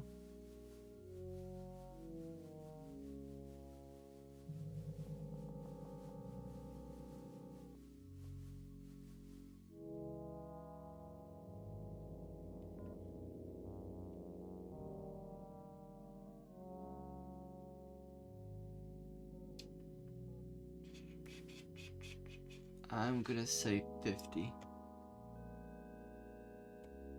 Yeah, okay, fair enough. Well, it's a periodic table. A table showing the atomic weight ratios. A table showing all the known gases. A table showing all the elements. This is a fairly easy one. It's number 3. What common household chemical is NH3? That is salt, I believe. Oh, incorrect. It's not. Is it ammonia? It's ammonia. That's my fault. I think I was confusing it with something else. Chemists describe the term radical to describe a type of complex ion. What's the new type of ion? In other words, what is a radical?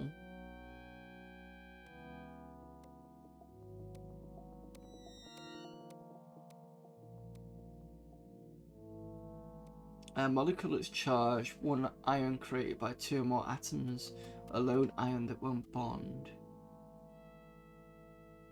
I'd say 3. Okay. It's 2. One ion created by 2 or more atoms, okay. And the last 2 questions. Chemistry is the study of chemical bonds in the atoms, all forms of matter or chemical reactions. I believe that's number 3. Oh, okay, maybe not. It's actually 2 all forms of matter. And last one. We know there are at least 2,000 isotopes, but how many more are there that we've not yet discovered?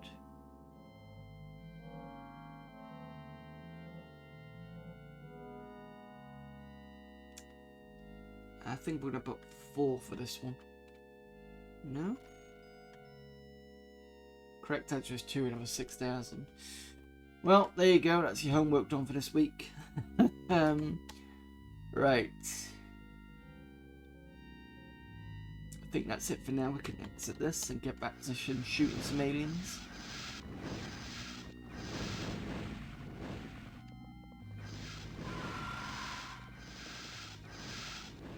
It's this way next.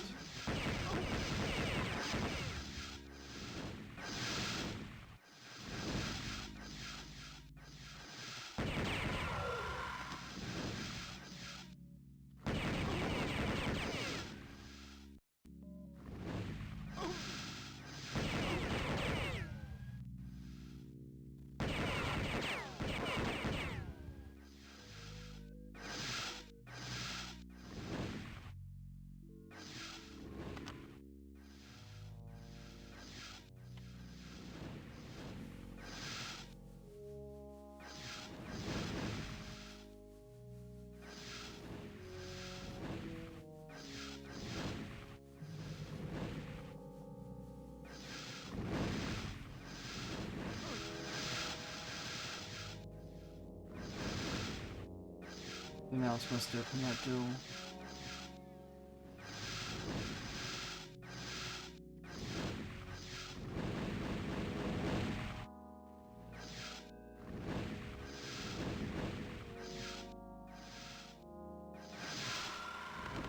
No, I can't see anything.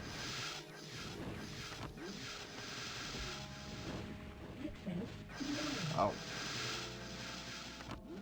Okay.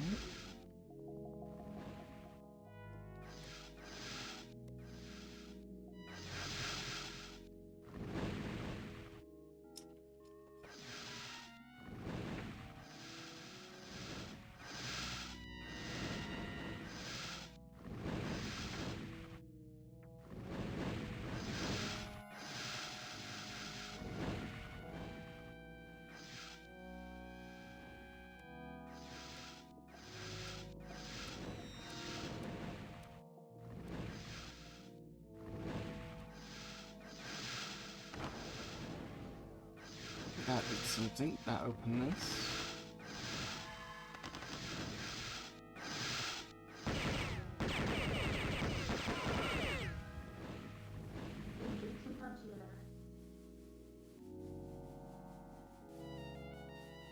The educational tag is pretty shit when you can find things like LOL, COD and Dota. What, really? Call of Duty on education? Unless it's kind of a walkthrough they're trying to put it under. Let's have a look.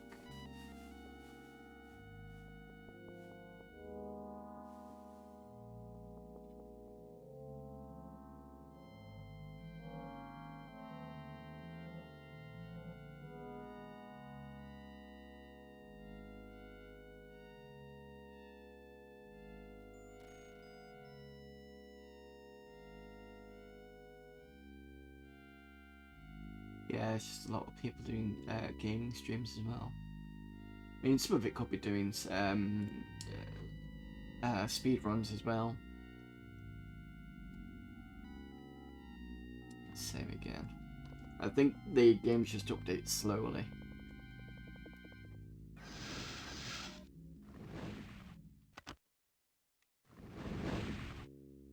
So that opened there.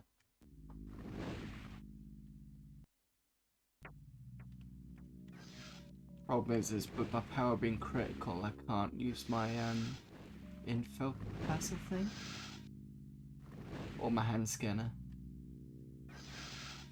I know Kenny Cost kind of cheated and put the power to be so massive it'd never run out, but I'm not going to do that.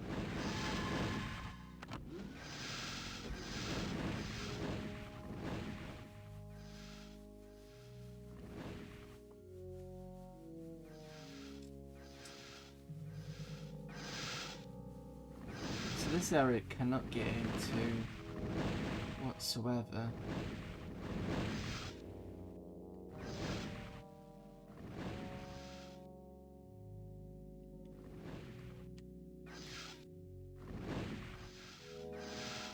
This is another flashing wall somewhere. There's one here. There we go.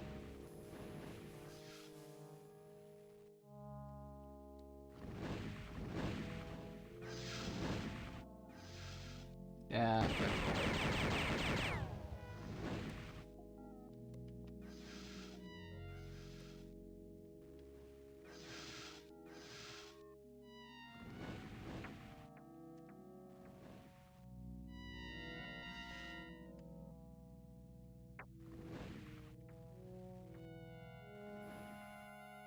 And there is no switch.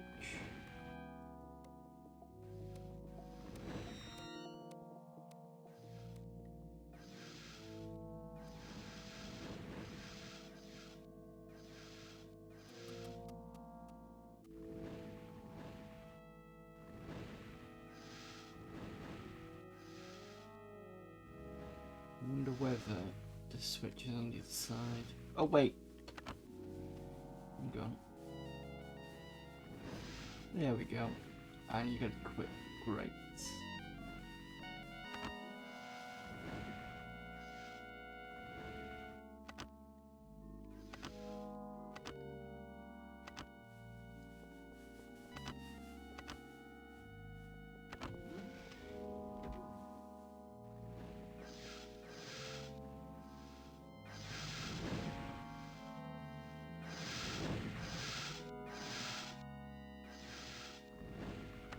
means this one should now open.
Oh, wait a minute. Oh, this doesn't actually do anything.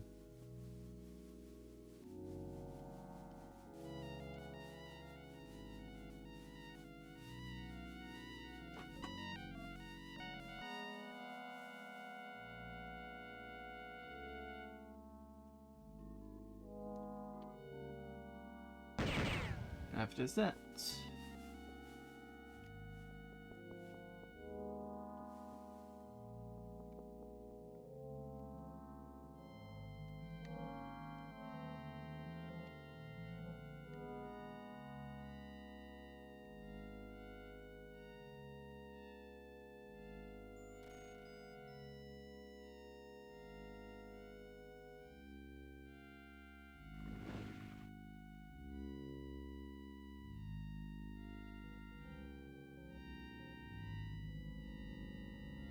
Just checking the structures in the middle to see if I've missed some sort of switch.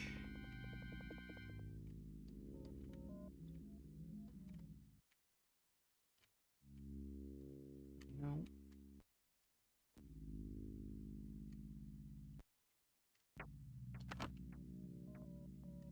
Let's open something.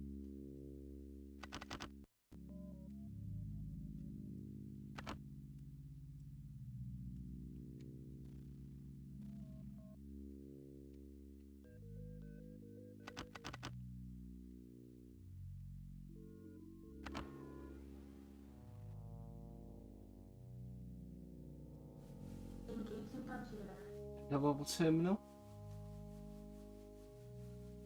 Yep. Remind ourselves what the terminal password was.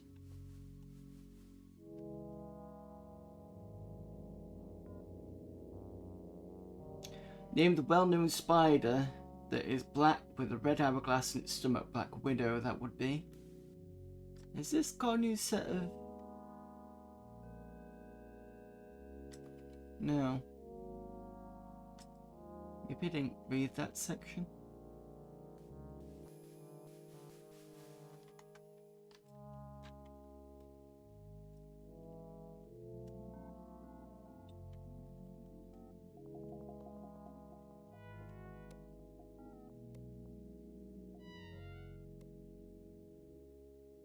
Yes, we've done this one. I keep forgetting whether we've done... The problem is it gives me so many different passwords, and then it gives me more than one for a certain area. Like, this Black Widow is a teleporter access. Then we've got the silicon, which is how we get all to the light last time. I don't know why they've done this, and maybe it's part of the educational requirement, possibly.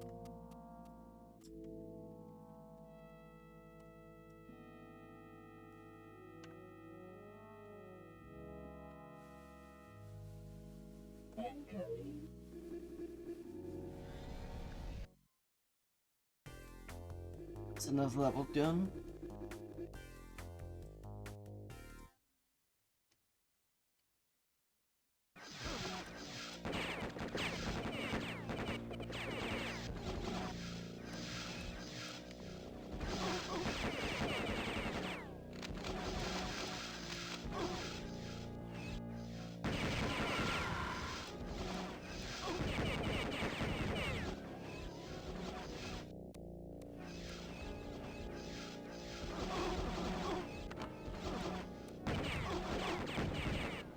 Being shot at by those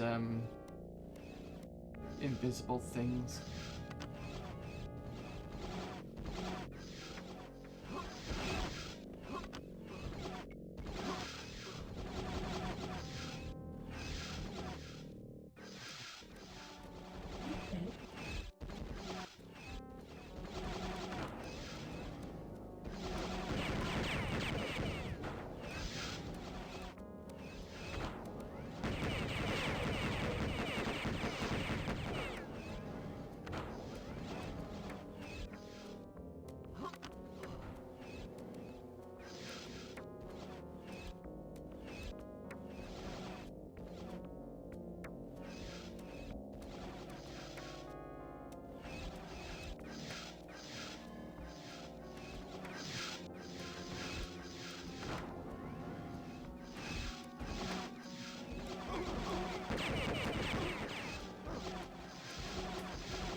Terminal.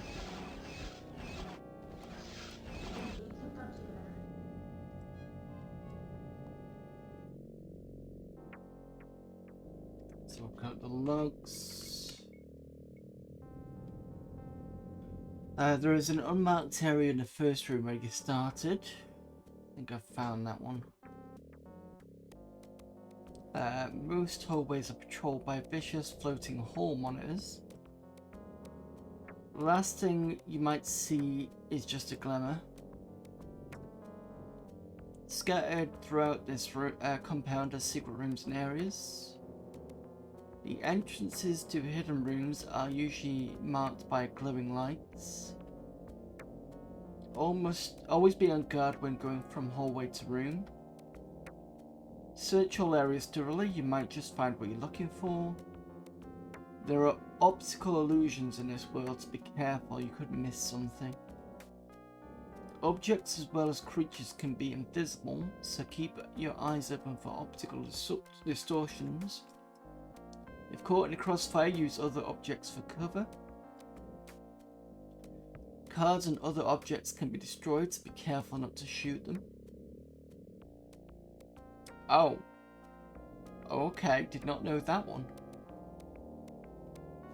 To access games, what is the name of a side-scrolling game created by Williams Electronics and also the name of a recent movie starring Snake Plissken?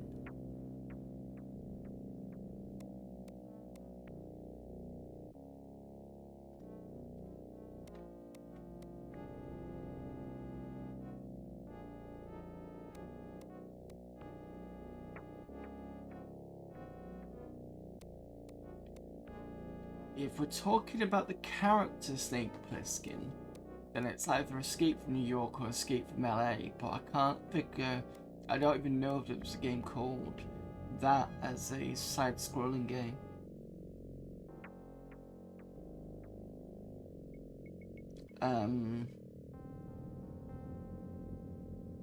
Escape from New York, really? I have to check this.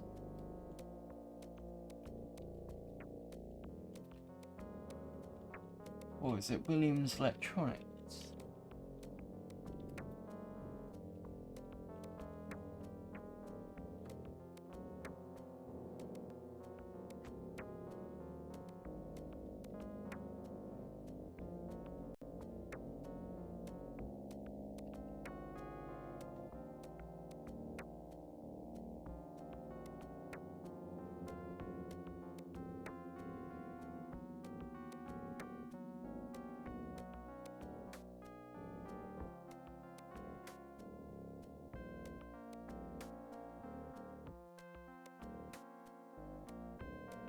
I've just found the page with all the arcades for Williams Electronics from 85 to 2000. Unless it's just New York. But it's not even on there either. Done Narc.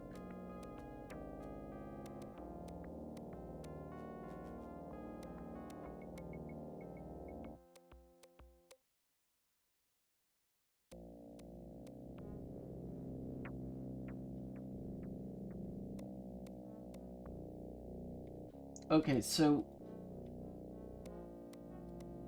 on here from Williams Electronic Games is 4-in-1 Pigskin, 4-in-1 Poker, Willie at the Bat, Willie's Cup, Banzai Run, Big Guns, Black Knight 2000, Bram Stoker's Dracula, Congo, Consumer Pin, Cyclone from 88, Demolition Man, Diner, Dirty Harry, Earthshaker, F-14 Tomcat, Fire Champagne Edition, Fishtails, The Flintstones, Funhouse, The Getaway High Speed 2, Goldmine Shuffle Alley, Grosse Point, High Impact Football, Hit the Ice, Hot Shot, Hurricane, Indiana Jones, The Pinball Adventure, Iron Maiden 2, Jackboy, Jackbot, Johnny Mnemonic, Jokers, Joust 2, Junkyard, League Champs Shuffle Alley, Endgame, The Machine Bride of Pinbot, Medieval Madness, Millionaire Monster Bash, Narc, No Fear Dangerous Sports, No Good Gophers, P-Phone 5000, Pinbot, Playboy, Police Force Pool, Power 7s, Red and Ted's Roadshow, Revenge from Mars, Riverboat Gambler, Roadkins Roller Games, Shooting Stars, Shuffle In Shuffle Alley, Simply Wild, Slugfest Mode 3rd Model, Smash TV, Space Station, Spitfire, Star Trek The Next Generation, and that was a pinball, Star Wars Episode 1, Strike Master Shuffle Alley, Sudden Withdrawal, Swords of Fury, Tales of the Arabian Nights, Taxi, Terminator 2 Judgment Day, Tic-Tac-Toe, Ticket-Tac-Toe, Top Dog, Shuffle Alley, Whirlwind, Wind, White Water, and Wizard Blocks is the ones that I can see. Yeah, I'm not sure about the Williams electronic side though. Or we can try it and see what happens. It could be just escape. Let's try it anyway.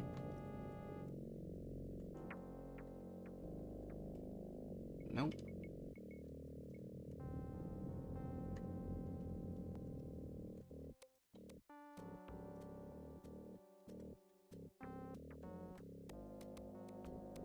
Actually, it might not like the spaces.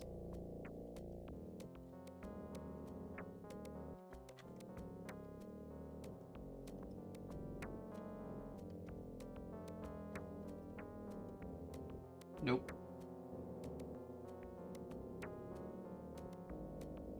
So don't know about that one. I can try escape melee if you want.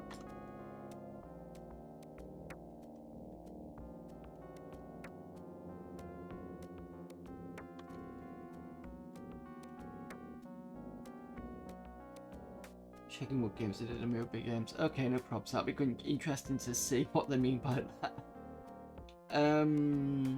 Let's go back to logs.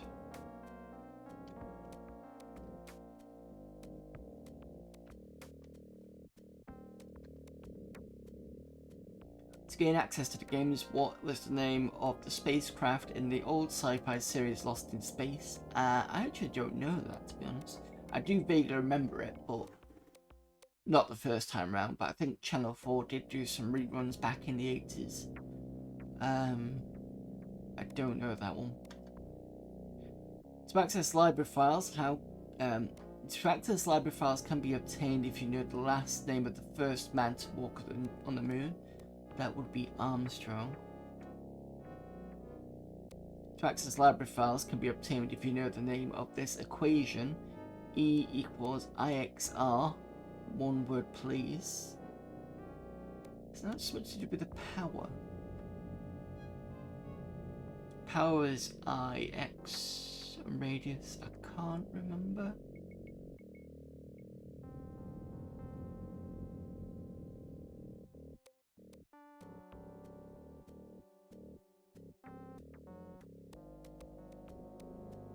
Gemini 12.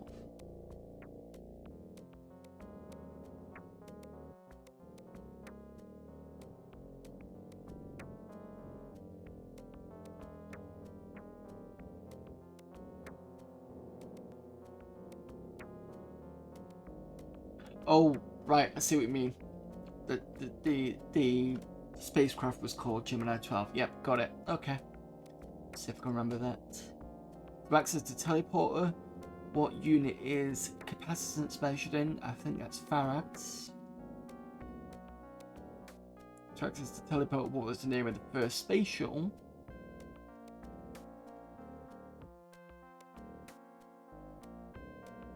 I was going to say Challenger, but I'm not sure if it is.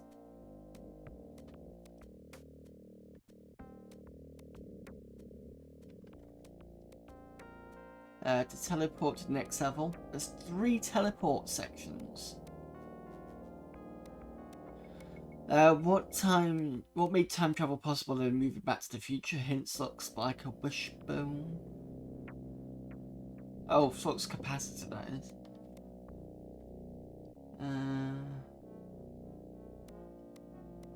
Could be Apollo 1.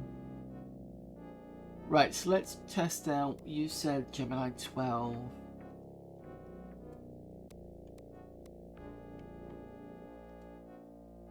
No? Maybe it's just Gemini? No. Okay.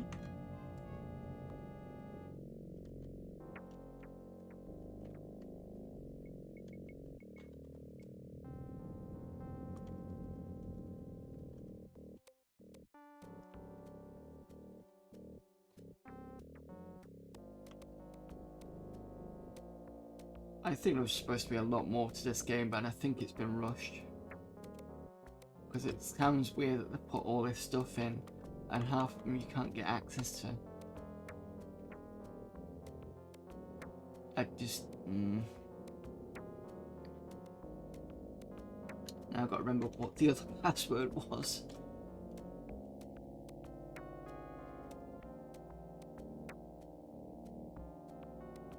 So I think somebody, I think Stork is still looking at that one. Yeah, that is weird because I'm like 99% sure it's Gemini 12.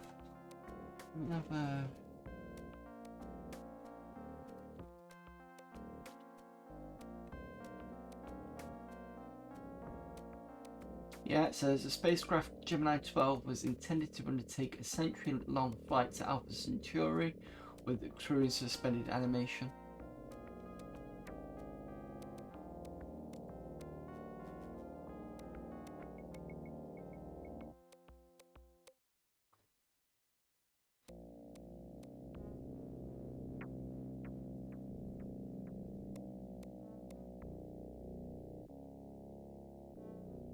But there's one here that says Jupiter 2 was a central spaceship in all variations of Lost in Space. It became lost in space along with its crew, usually the Robinson family. So it could be Jupiter 2 rather than Gemini 12.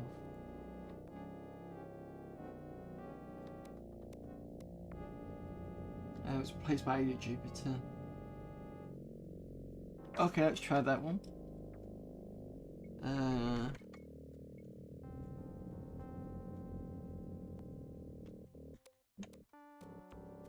Yeah, Jupiter 2.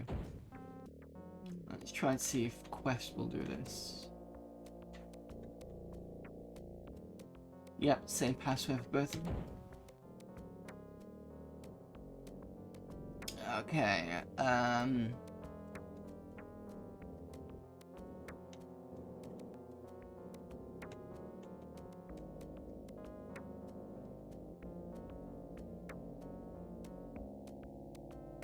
Alright, so let's have a look at the library files and see what it gives us.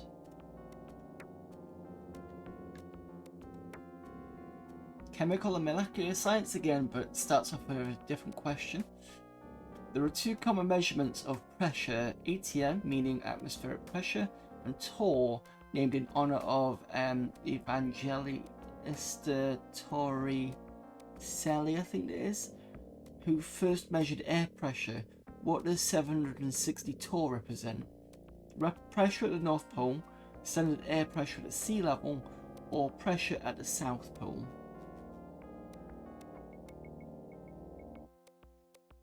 And I know of torr measurements when it comes to, I think, tornadoes. I think they use torr in measuring tornadoes in the UK, whereas in the US I think it's a Fuji scale, or it used to be anyway. I think this is sea level pressure. Yep. Yep, you're correct on that one. Alpha Row.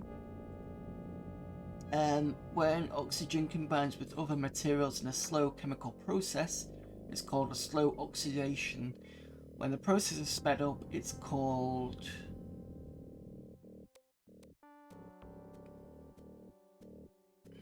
I was going to say combustion, but I'm not sure with that one.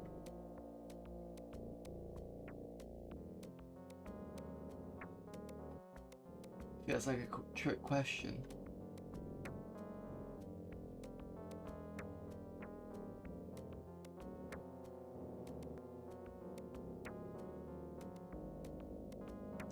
I'm going to go with combustion.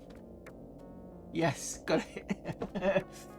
There are three types of substances that ionize in solution. That means elements making up the substance break apart in a liquid solution into ions. Two of these substances are acids and bases. What's the third type? Mixture of salts or slurries? I think it's salts.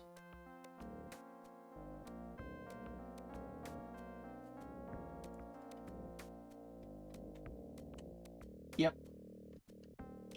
The air we breathe is mostly of oxygen and nitrogen. What are the relative percentages of both? If I remember rightly, nitrogen makes up most of it and oxygen makes up like 20%.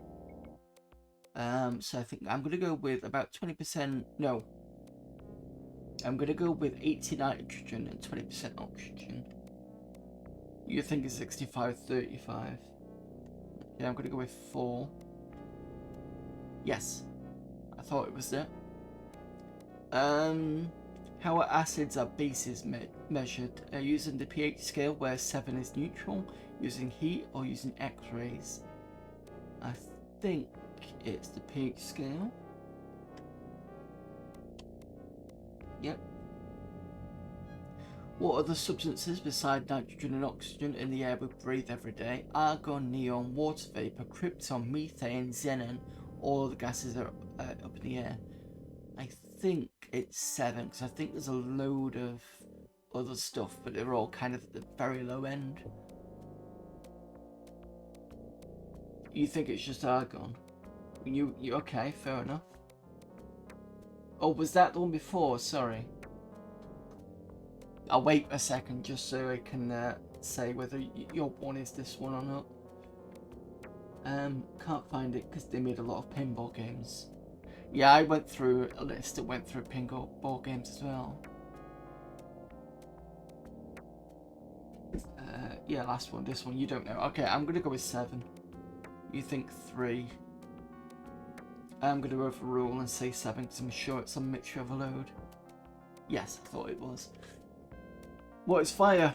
Reacting oxygen, making a light and heat, a cold plasma, or a rift in the space-time continuum? Well, depending on certain SFX houses, it could be 3. Recommend adding a trivia tag. I'll need to remember all these tags once for next week. Oh, not next week, but the week after.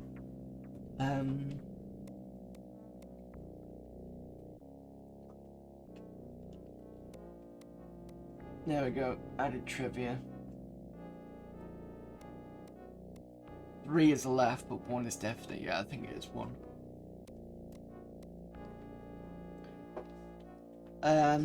When water evaporates, it turns to water vapor or steam. When water vapor cools, it turns back to water. When water is turning to water vapor at the same rate, water vapor is turning to water. We call this state entropy, I think it was. I don't think it's equilibrium.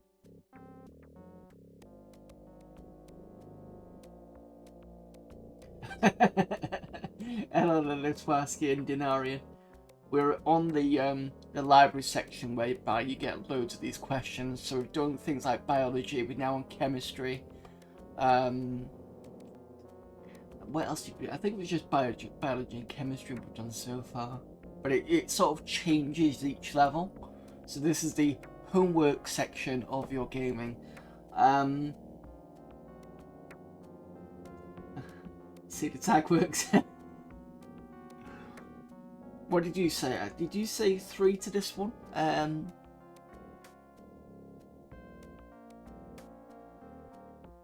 Oh, for real, or was it 3 to... Oh no, it must have been 3 to this one, because I think you said 3 to the last one. So you got sent into equilibrium. Right, okay, I'm going to go for 3 as equilibrium. Yep, I would have lost. I'd have said entropy. We've heard of the substance ozone, as in the ozone layer around the planet, that protects us from the ultraviolet energy produced by the sun. What is ozone? A molecule, 1 neon and 1 oxygen atom, 3 oxygen atoms bonded together, 2 carbon and 1 oxygen atom together, or none of these. I think it's none of these. I don't think it's that. 2 is 3, O3. Okay.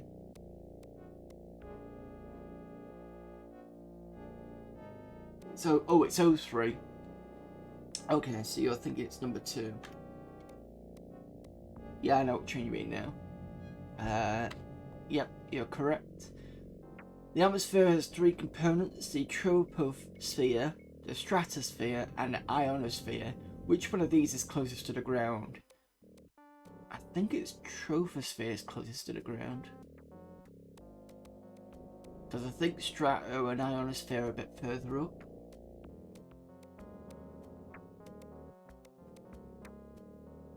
Okay, so we've got 2 votes for troposphere.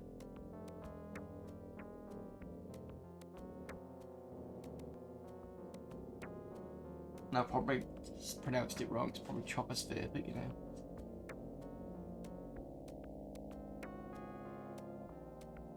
Okay, we're going with that one. No more advances. Yep. If the troposphere is 6 miles up and the stratosphere is above the troposphere, how high does the stratosphere go?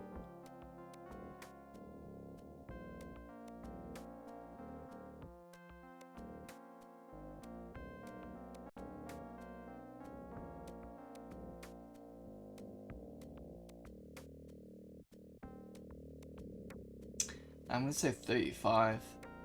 29 miles. D.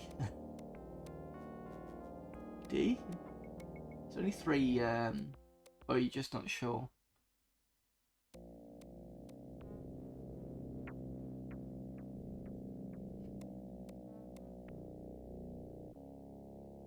Okay, I'm gonna go with 2. Incorrect, what was it? 3, 41 miles, okay. Strong bases which carry the O ion is dangerous as acids which carry the H plus ion. I do not know this one. So that'd be OH minus, I think.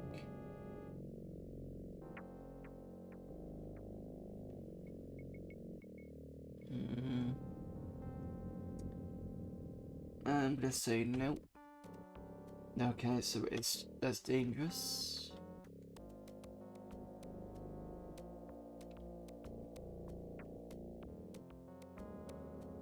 Apparently they are. They're as dangerous. So the answer was on yes on that one. Why do planes going long distances fly more than 6 miles up in the stratosphere? Planes stay cleaner up there. Wind strength makes the planes go faster. There is no weather in the troposphere.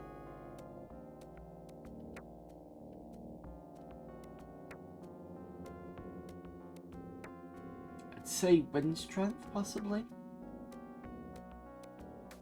Because you do get... I was going to say you do get rain, but I think it depends on how far up you are. 2. I can't believe any of those are right. The others have to be wrong, surely. So we're going to go with 2. Incorrect. What is the answer? There is no weather in the troposphere. Okay.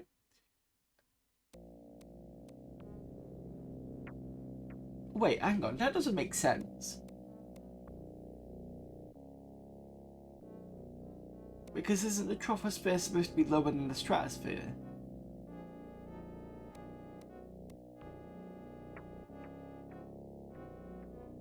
Whatever.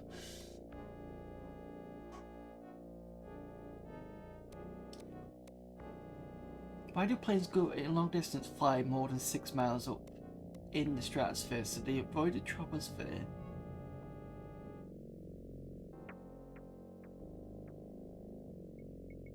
I suppose maybe it just makes it less cumbersome if it's really windy, but whatever. Fine, last 2 questions. What percentage of the human body is made up of water? Just 3%, 34%, or a whopping 70%?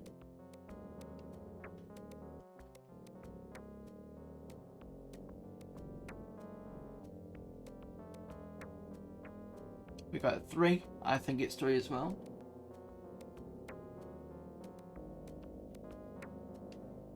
It's about 78. But 8%.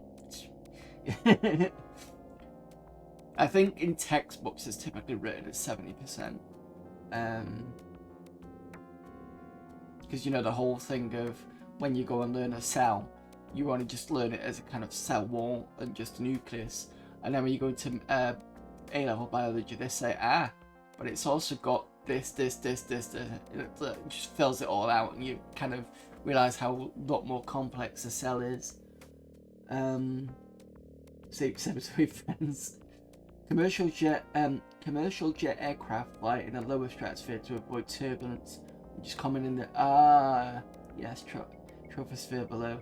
I've been in turbulence twice now, so there was one that was okay. The second one was a bit rough. I mean, it kind of was like on the plane, but the other people in the back was screaming like banshees, and it's just like, Jesus, guys, it's just a bit of, you know, it's a bit of rough. You were warned about it, but anyway. Right, so 3. Yep. Last one. Both ampere and the coulomb are units of measurement in electricity. Why is there more than one unit of measurement? Because both men discovered something. Same reason we have meters and feet.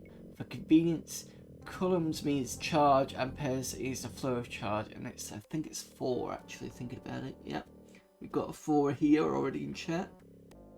Back to physics. This last question is a good one for everybody. I think we're going for 4, so it's at least 2 of us. Yep. Yep, there we go. Right, so we're gonna get back to gaming. We've done this levels, because I don't know how many questions it asks. We could be going for hours doing this.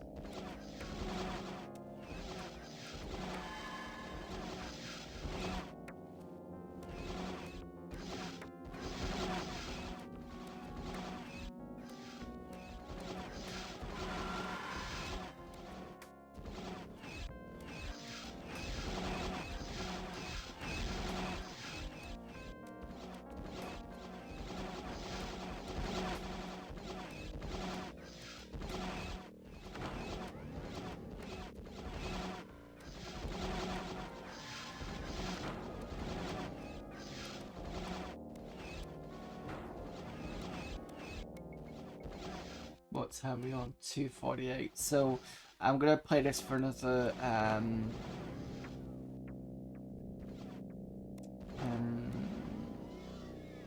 12 minutes. Be right back. The Queen's going to his pals, even though it's grown adult. Make sure he's got everything this game. Fair enough.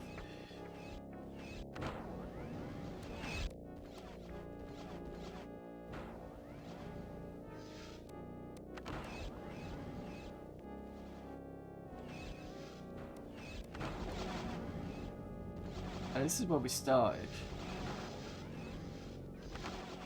This did something. Oh, this opened that bit. So maybe do I no.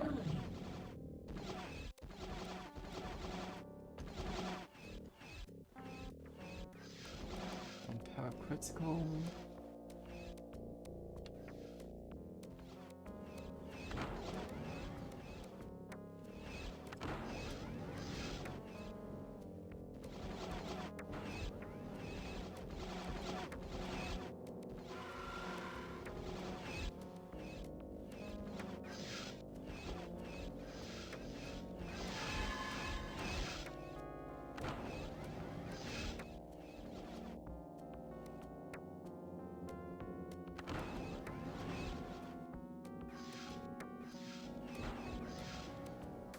That opens that door.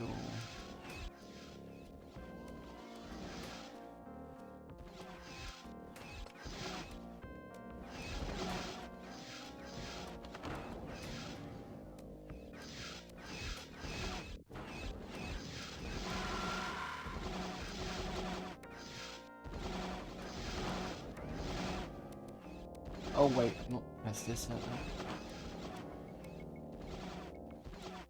That's where I went wrong.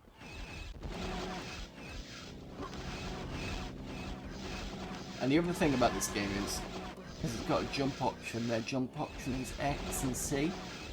And I keep wanting to press A. So I think other ones do use A in place of it, whereas X is usually used for like a crouch.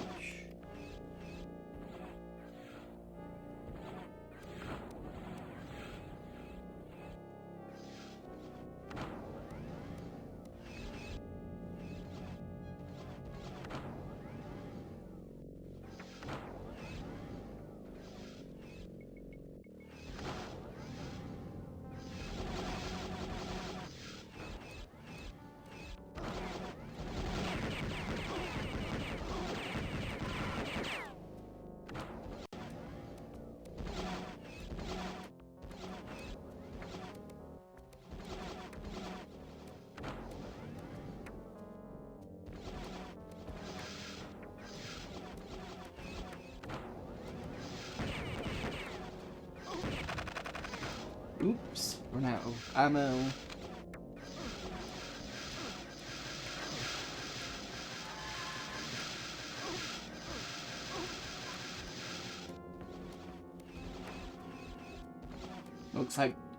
Looks a bit like Doom. It's kind of a first-person shooter. Well, it is a first-person shooter. It's just very it's got other bits in it that really like the trivia and the getting onto the terminals and Rex++, which I will show you at the end of the stream. Okay, more and more marathon. Wait, that was weird. What the gun I just used. Yeah, I picked that up recently, I'm not sure where.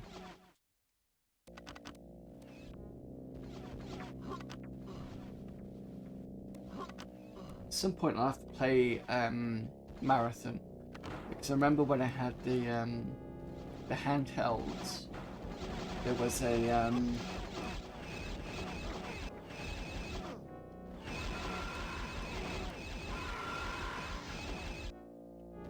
there was a port to a Marathon called a Delph one.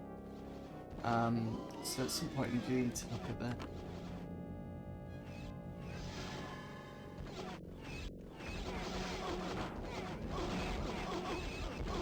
Jesus, why am I getting shot at? It's these bloody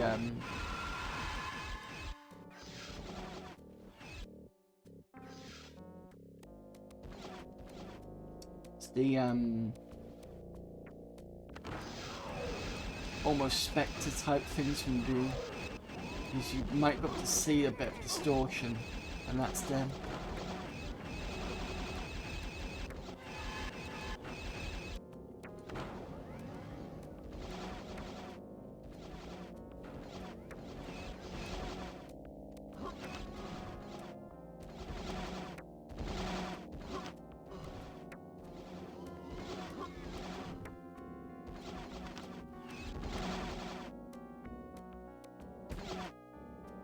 Played it on my 03 back in the day using Shapeshifter, quite like it. The enemies look similar, although Marathon with different heights. Yeah, it was very different, programmed differently in than Doom was. And I think it was more 3D than Doom ever got to. Before Doom did it, actually, if I remember rightly.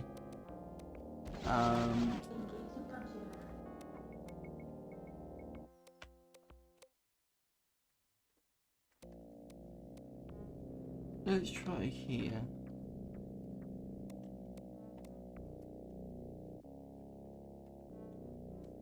No. Right, I think I don't want to save here because, as we've already seen, and Kinkost did say that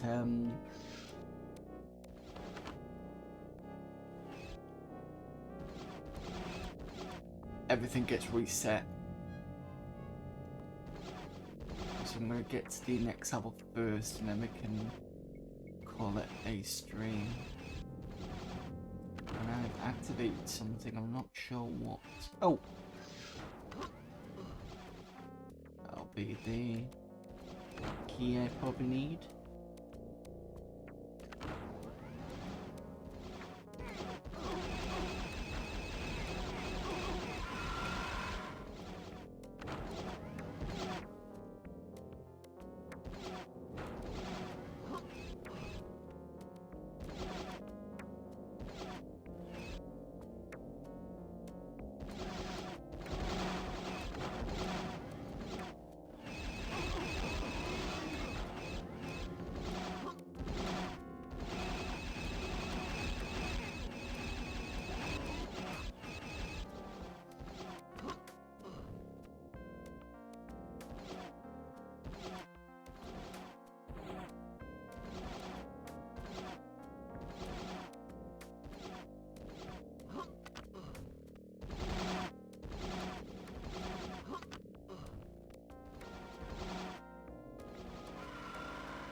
Doing anything.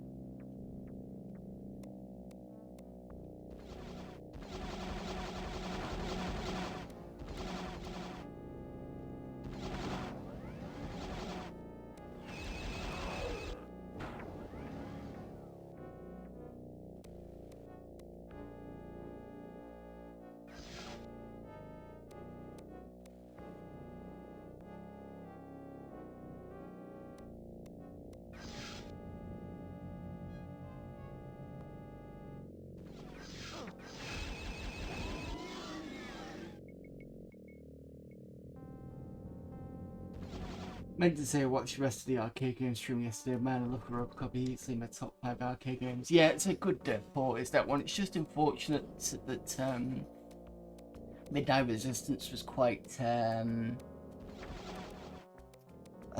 slow on a few bits and pieces.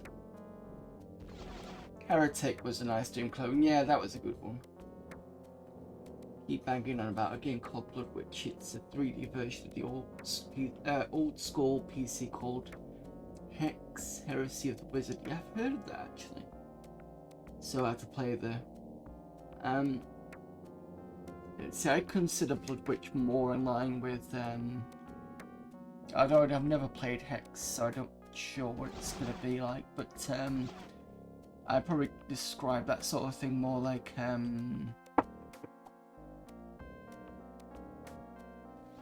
Eye of the Beholder. But I'd have to check out Hex to see whether that's close to that or not. Oh, there we go. Just looking for a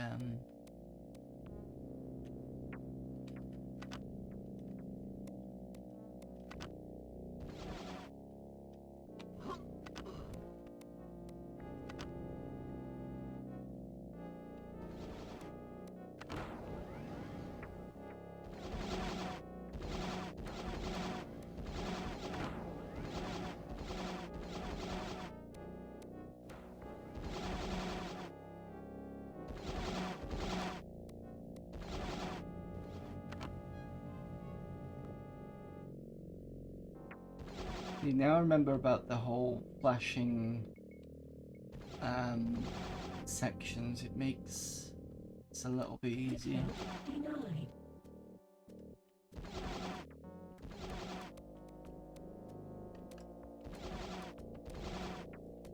can't do anything here. Oh, it's not just to you.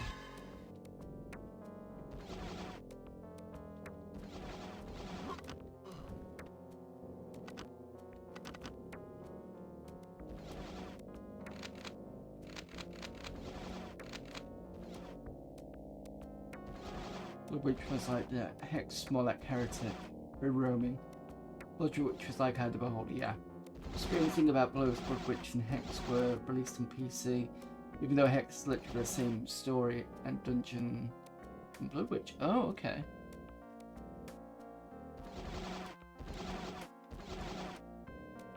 This won't work still. This should open. Yeah.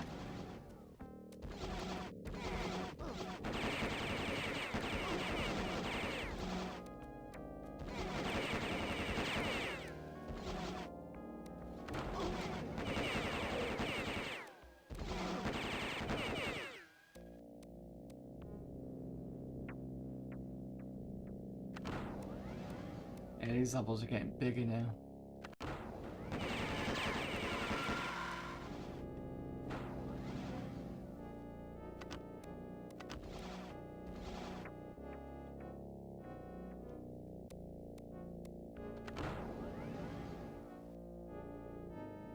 I suspect this is a bit. Oh, Jesus! It's a big circle. Oh, okay. Need a key for that.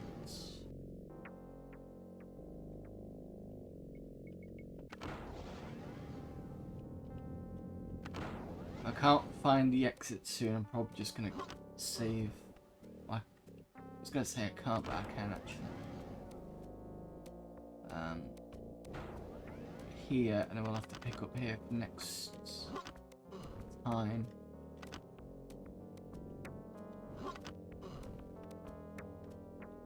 Oh, what the fuck? Look up. Okay.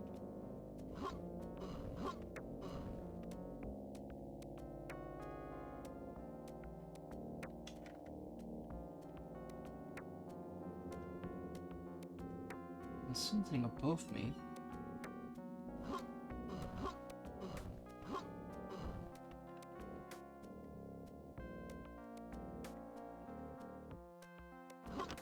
Got you. Don't know what it was, but I got it.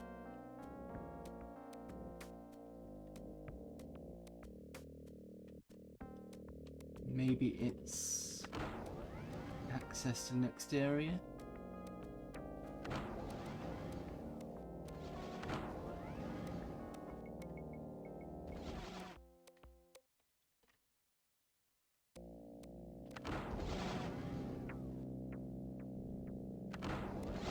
Yep, that was the key card.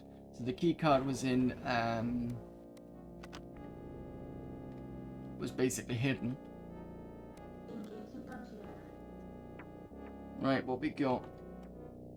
Teleport level, right. What were the logs saying about what the teleport needed to be? 17, is that it? Yes. First space shuttle. So there's Apollo 1, I think, was suggested. And there was mine, which was Challenger. So let's have a look. Was it Apollo 1?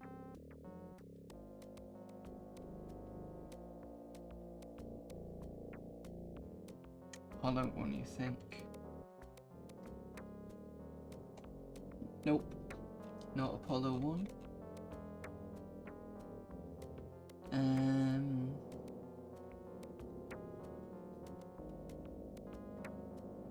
I'm going to go with mine, which is Challenger. Is that correct?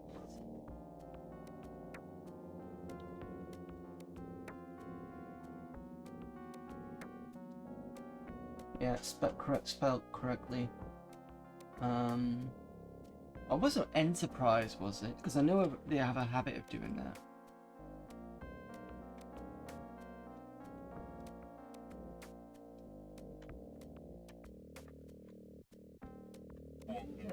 Of course it was.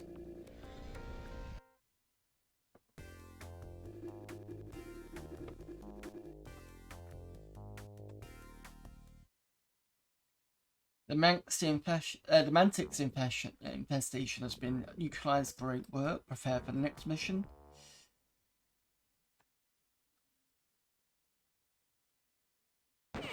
I don't even know how many missions we've got in this. Right, okay, we can save here. So we've done quite a bit of progress. What I'm going to do is just save again just to make sure I did save. Yeah. Right, I'm going to make a new game because I wanted to show you the Rex thing that I did.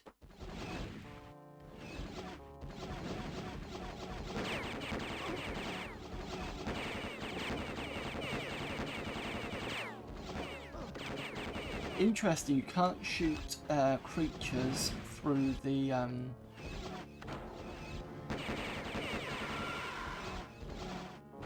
get off. Yeah, you can't shoot creatures through the items, which is kind of weird.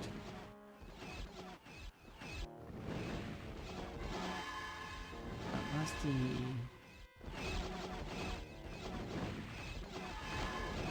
problem is I've got to find a computer now.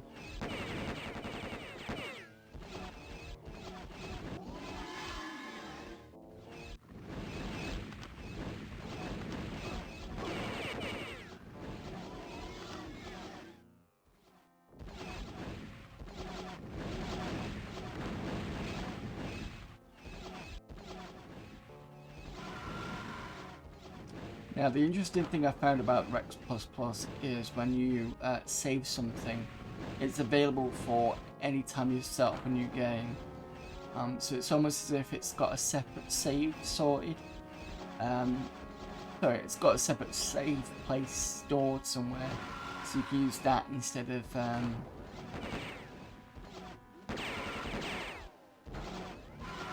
it looks at that instead of you know, assuming that there's a terminal. You've got to go all the way from the beginning, if you get what I mean.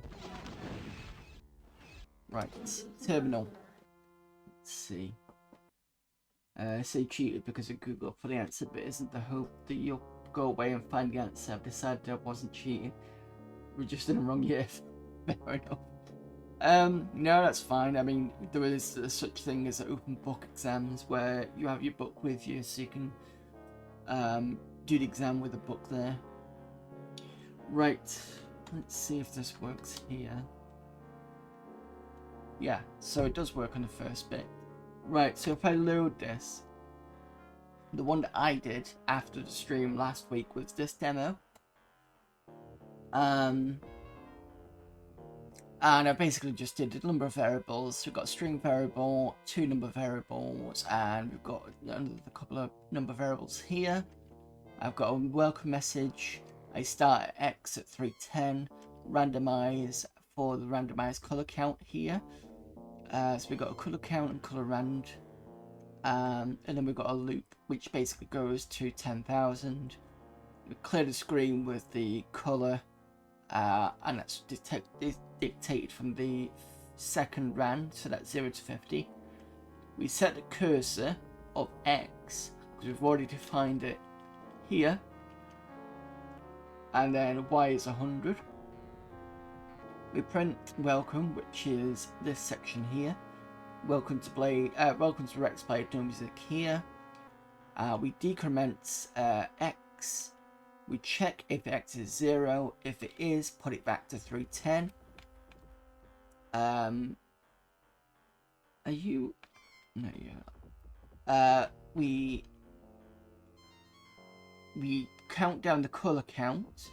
We check to see if it's 0. If it is, randomize, select another color from 0 to 80. And then, select another color from 0 to 50. And put another counter from 0 to 80. And then we check keyboard code 1. If it's escape, that's what keyboard code 1 is, we end it, and then we have a delay and it wraps up to the top again. So that's what that does. And if I press F4 to run it, that's all it does. And that's within the game. This is what you can do with this. The reason why I did the colours when I called it demo is because usually when you have demos you have music in the background. But I didn't have music, so I thought, well, if I did some sort of colour change thing in the background, it's better than nothing. I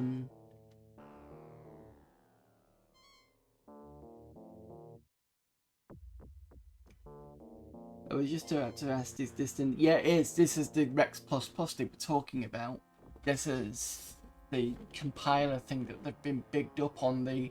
So you can see down here, it'll say Rex++ on the on that green, and this is what they're banging on about, the whole you can create things within the game called Rex++, and I'm assuming that a lot of games that we've got is based on the code in here.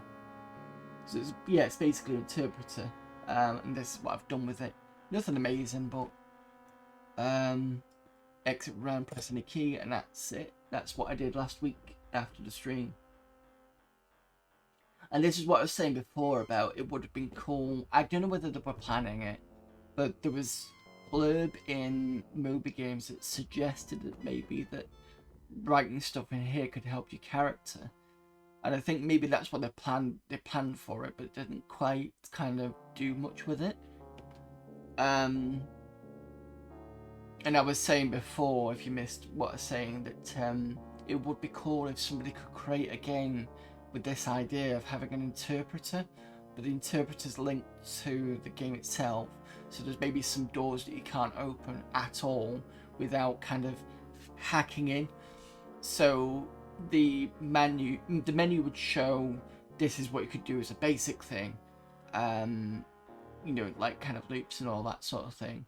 But then when you go through a game, you pick up logs or something like that from other people that talk about undocumented sort of functions and stuff that you could use to get access to certain areas within the game. Now that would be good if somebody could do that. You know, making sure that those areas aren't necessary, but it's sort of a cool way to get into programming or kind of pseudo hacking or whatever. That'd be cool. It's a great idea. I wish I had a game that told me basic. I had a book that came with the 48k. Was it the black one? I think it was, because I think I had some stuff with it. And definitely so many ways to implement that today. Yeah, definitely. But yeah, I just wanted to show you what I quickly did after the stream last week. It didn't take me too long. I think it took about an hour just to kind of root through it all and play around with it and get that working.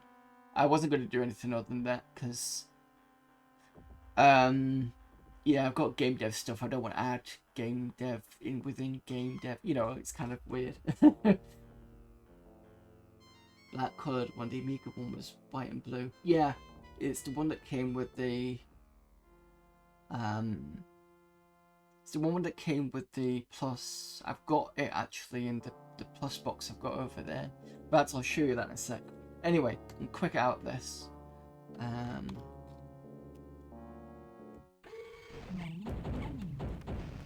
Yep. Quit out of this. Right, okay. So let me go and grab the Spectrum box and I'll be back in a minute.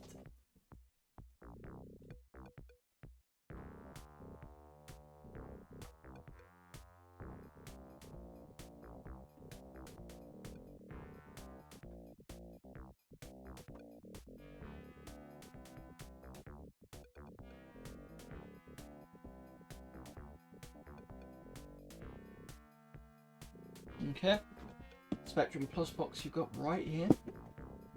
And there's no computer in there because I've already taken it out. I also noticed that the wiring was causing issues with the polystyrene because you get it to, well, it can sort of start to stick onto the and react to the wiring, so make sure you don't have that in there. The only thing I do have in here was the user guide, which I believe this is what Opera was talking about, and tells you the memory map on the left hand side, and you already see a page that says learn about Sinclair Basic, and what's little stuff in there. This says Bright and Cat for cataloging. That's for microdrive file handling apparently. So it gives you kind of like keyword set at the back.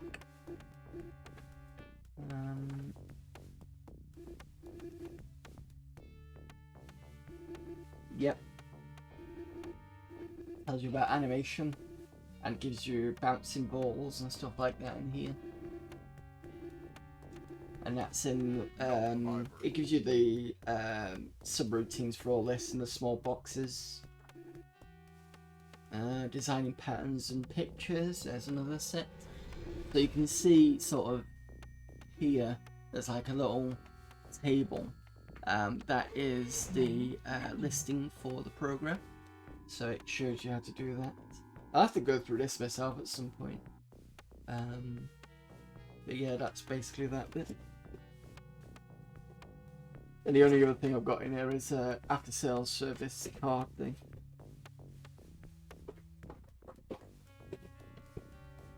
Maybe I should just put this on the shelf behind me and just have a look at it later, I think. I'll figure it out later. If the polystyrene should do anything to the book, it hasn't done so far.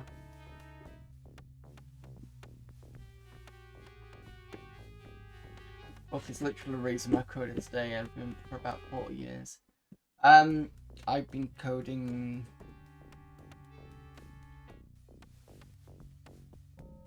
I've been coding for some years, but I don't think it was this that got me coding. I was too young to understand.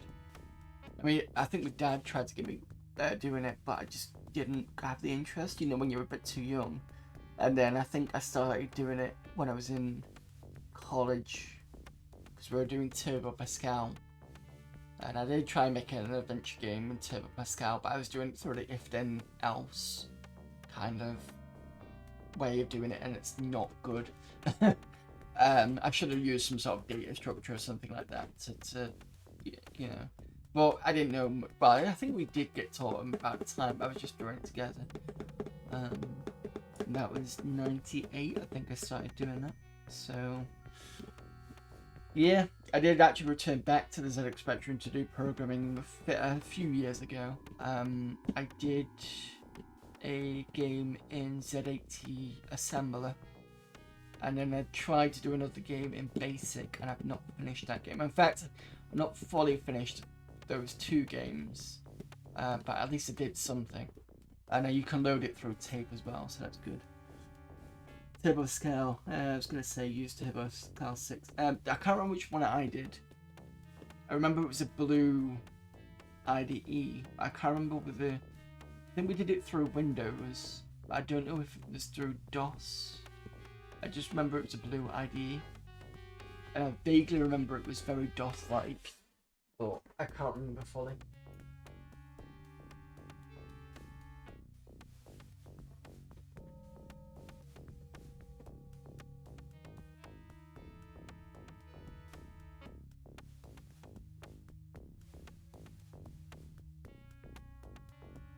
Concurrently, I'm just kind of reorienting myself with this. I know a little bit of C++, enough to do a game in. I did a remake of ET. You know, the Atari 2600 version. Wrote my own engine. It was kind of object oriented, but it wasn't fully. So it used some of the principles, but didn't actually kind of... I don't think I did like public and private and stuff. I just did the whole this is an object kind of thing. It's kind of weird. But it worked anyway. Well, it worked when I did it in Windows 7.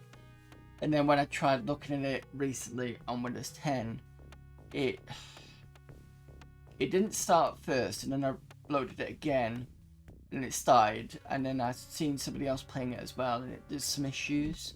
I knew there was some bugs, but now there's more bugs in there, so I'm gonna have to recompile it and see what the issues are. But I'll have to wait, because that game took me 8 years on and off to do, and you know, when you just want to move on. So I will get back to it. I'll just not right now.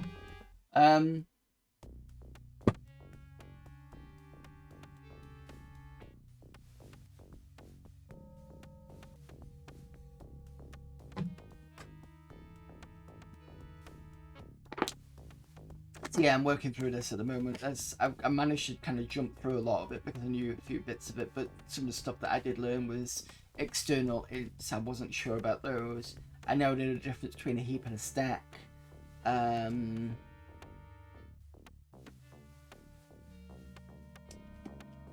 pointers is always good to kind of go over again.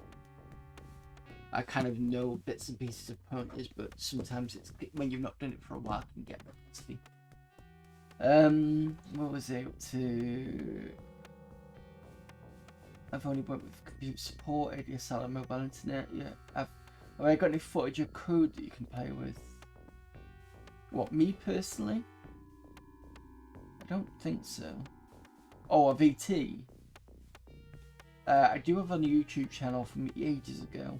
Basically, you'll see like ET work that I did, but it was in when me and somebody from...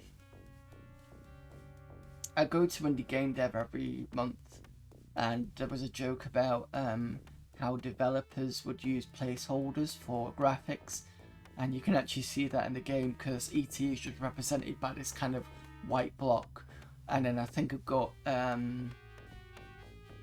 blocks here and there just to kind of block everything out and see where everything's going. I might have some text on there, I think I did, but yeah, I can kind of, it was that sort of yeah, let me just see if I've got...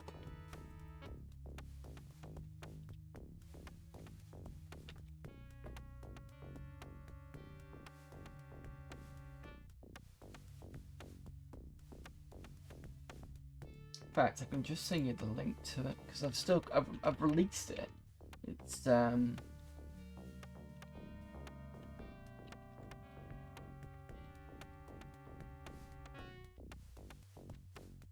but it is buggy, so I'm going to warn you on that one.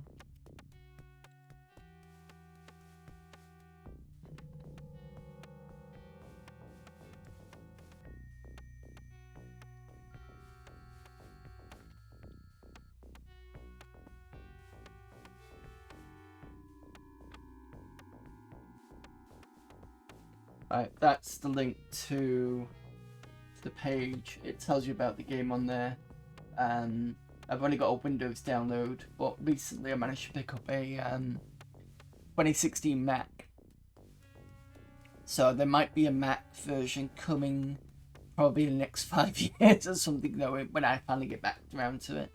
I remember recently when I did get the Mac Mini, I tried to see whether I could actually get it to compile, because I knew I had some issues with it. It's when I was on, because my work computer is Mac, and I'd been using that since, it was before Catalina, and I got it to compile and run. What was the issue? The issue was I was trying to get it all as one big app, but it wouldn't do anything. So I had to get this kind of funny script on that basically told it when you run it, make sure the current folder is the one where you're currently in. If you get what I mean? Because that was one thing I found was, unlike Windows, whereby you can kind of do, you can kind of name where the file is. With Mac, it doesn't see the current folder in the same way when you run the application. It's sort of weird like that. And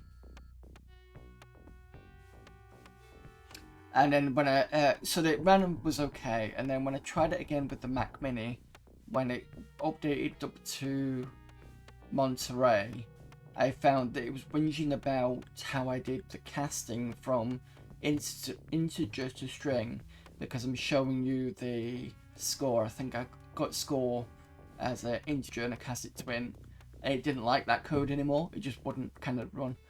So I need to kind of figure that out and see if I can resort it. I'm hoping though that the updated C++ stuff I do have will pull the same error, and if I can get it working on Windows, I should be able to do it for Mac as well. So it's going to be a while before I get around to doing that.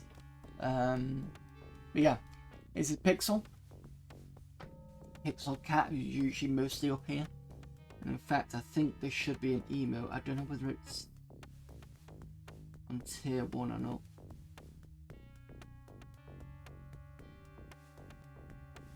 But that's Pixel Cat there.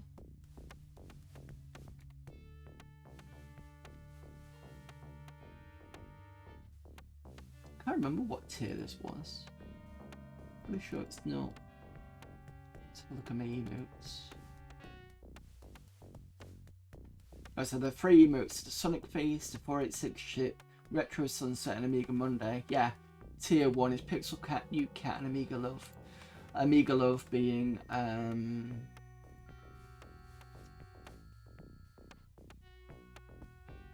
this one.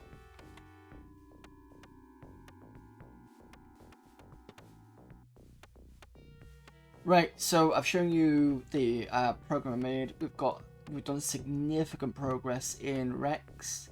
I think that's it for this stream. Let me just have a look at when I'm going to be back. So I will be back tomorrow with part 2 of Arnie Schwarzenegger games on the Amiga. We'll be looking at Total Recall, Terminator 2 arcade game, and Terminator 2 Judgment Day. So for those of you that don't know the differences between the two games, the arcade game was the on-rail shooter. The arcade had 2 oozes on the for player 1 and player 2. The Judgment Day is basically the sort of following the film sort of platformer type thing. So it's got different sections, kind of trying to follow the film all the way through. So that's for tomorrow. Tuesday we're back with Polar Radiance and a 486. Touch wood, it's still working because it was fine last week. So yeah, it's weird. I'm having issues with my old PCs. It's just anyway. And I think this week that's it, because I will be away on Friday So this Friday, this Sunday, and this Friday coming, this Sunday coming, this Monday coming, there's going to be no streams because I'm going to be away. I'm going to be in Dundee doing something nerdy for the weekend. And I took a, because that's Easter weekend if I remember rightly. So yeah, I couldn't come back on a Sunday because it was very expensive to do so. Going out was cheap, coming back was very expensive. So it made it a bit cheaper if I came back on the Monday. And by the time I'm back, it'll be very early hours of Tuesday morning. Probably pushing 12 o'clock by the time I get in. Thanks for the stream, no problem there. So the only thing you've got tomorrow is tomorrow and Tuesday. So Amiga and Retro Tuesday is there. No problem, Offero. Thank you for popping in, everybody. And the other thing I want to mention before we all go is usually on Fridays, sometimes I do Retro Asylum Game Club. They've decided what this month is going to be, and what one was Blade Runner. So that's going to start on the... Let's see what my schedule is. So instead of starting next Friday, it's going to start the Friday after the 14th. That's going to be. And because of the fact that I was away that weekend, I'm going to push the Blade Runner stream to the 15th as well. So, and hopefully I'll fix what the issue is with the Windows box, and hopefully we can put it through there, because then we can get original Blade Runner and not kind of the enhanced version or whatever GOG is given. I know GOG allows the original version as well, but I'm going to try to be as old school as I can, if I can do. See you around Denaro, thank you for popping in. Right, so that is that. Let's see what we have in terms of people on Twitch.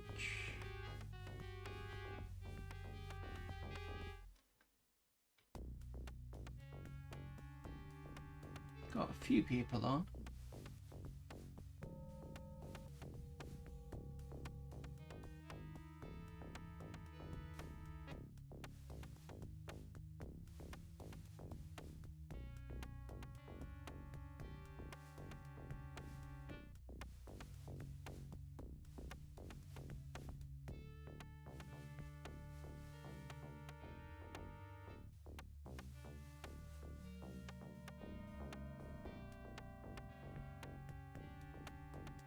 Well, since I'm doing Amiga tomorrow and I don't always raid Amiga Live, we're going to go raid Amiga Live, who's playing apparently Bomb Jack Beer Edition,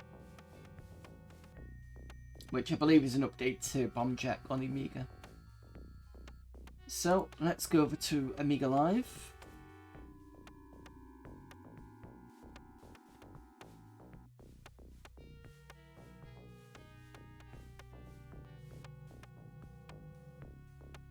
Okie dokie, again, thanks very much. You know my screen schedule for this week. Just as final reminder, Monday and Tuesday only next week. And yeah, until then I will see you later. Bye.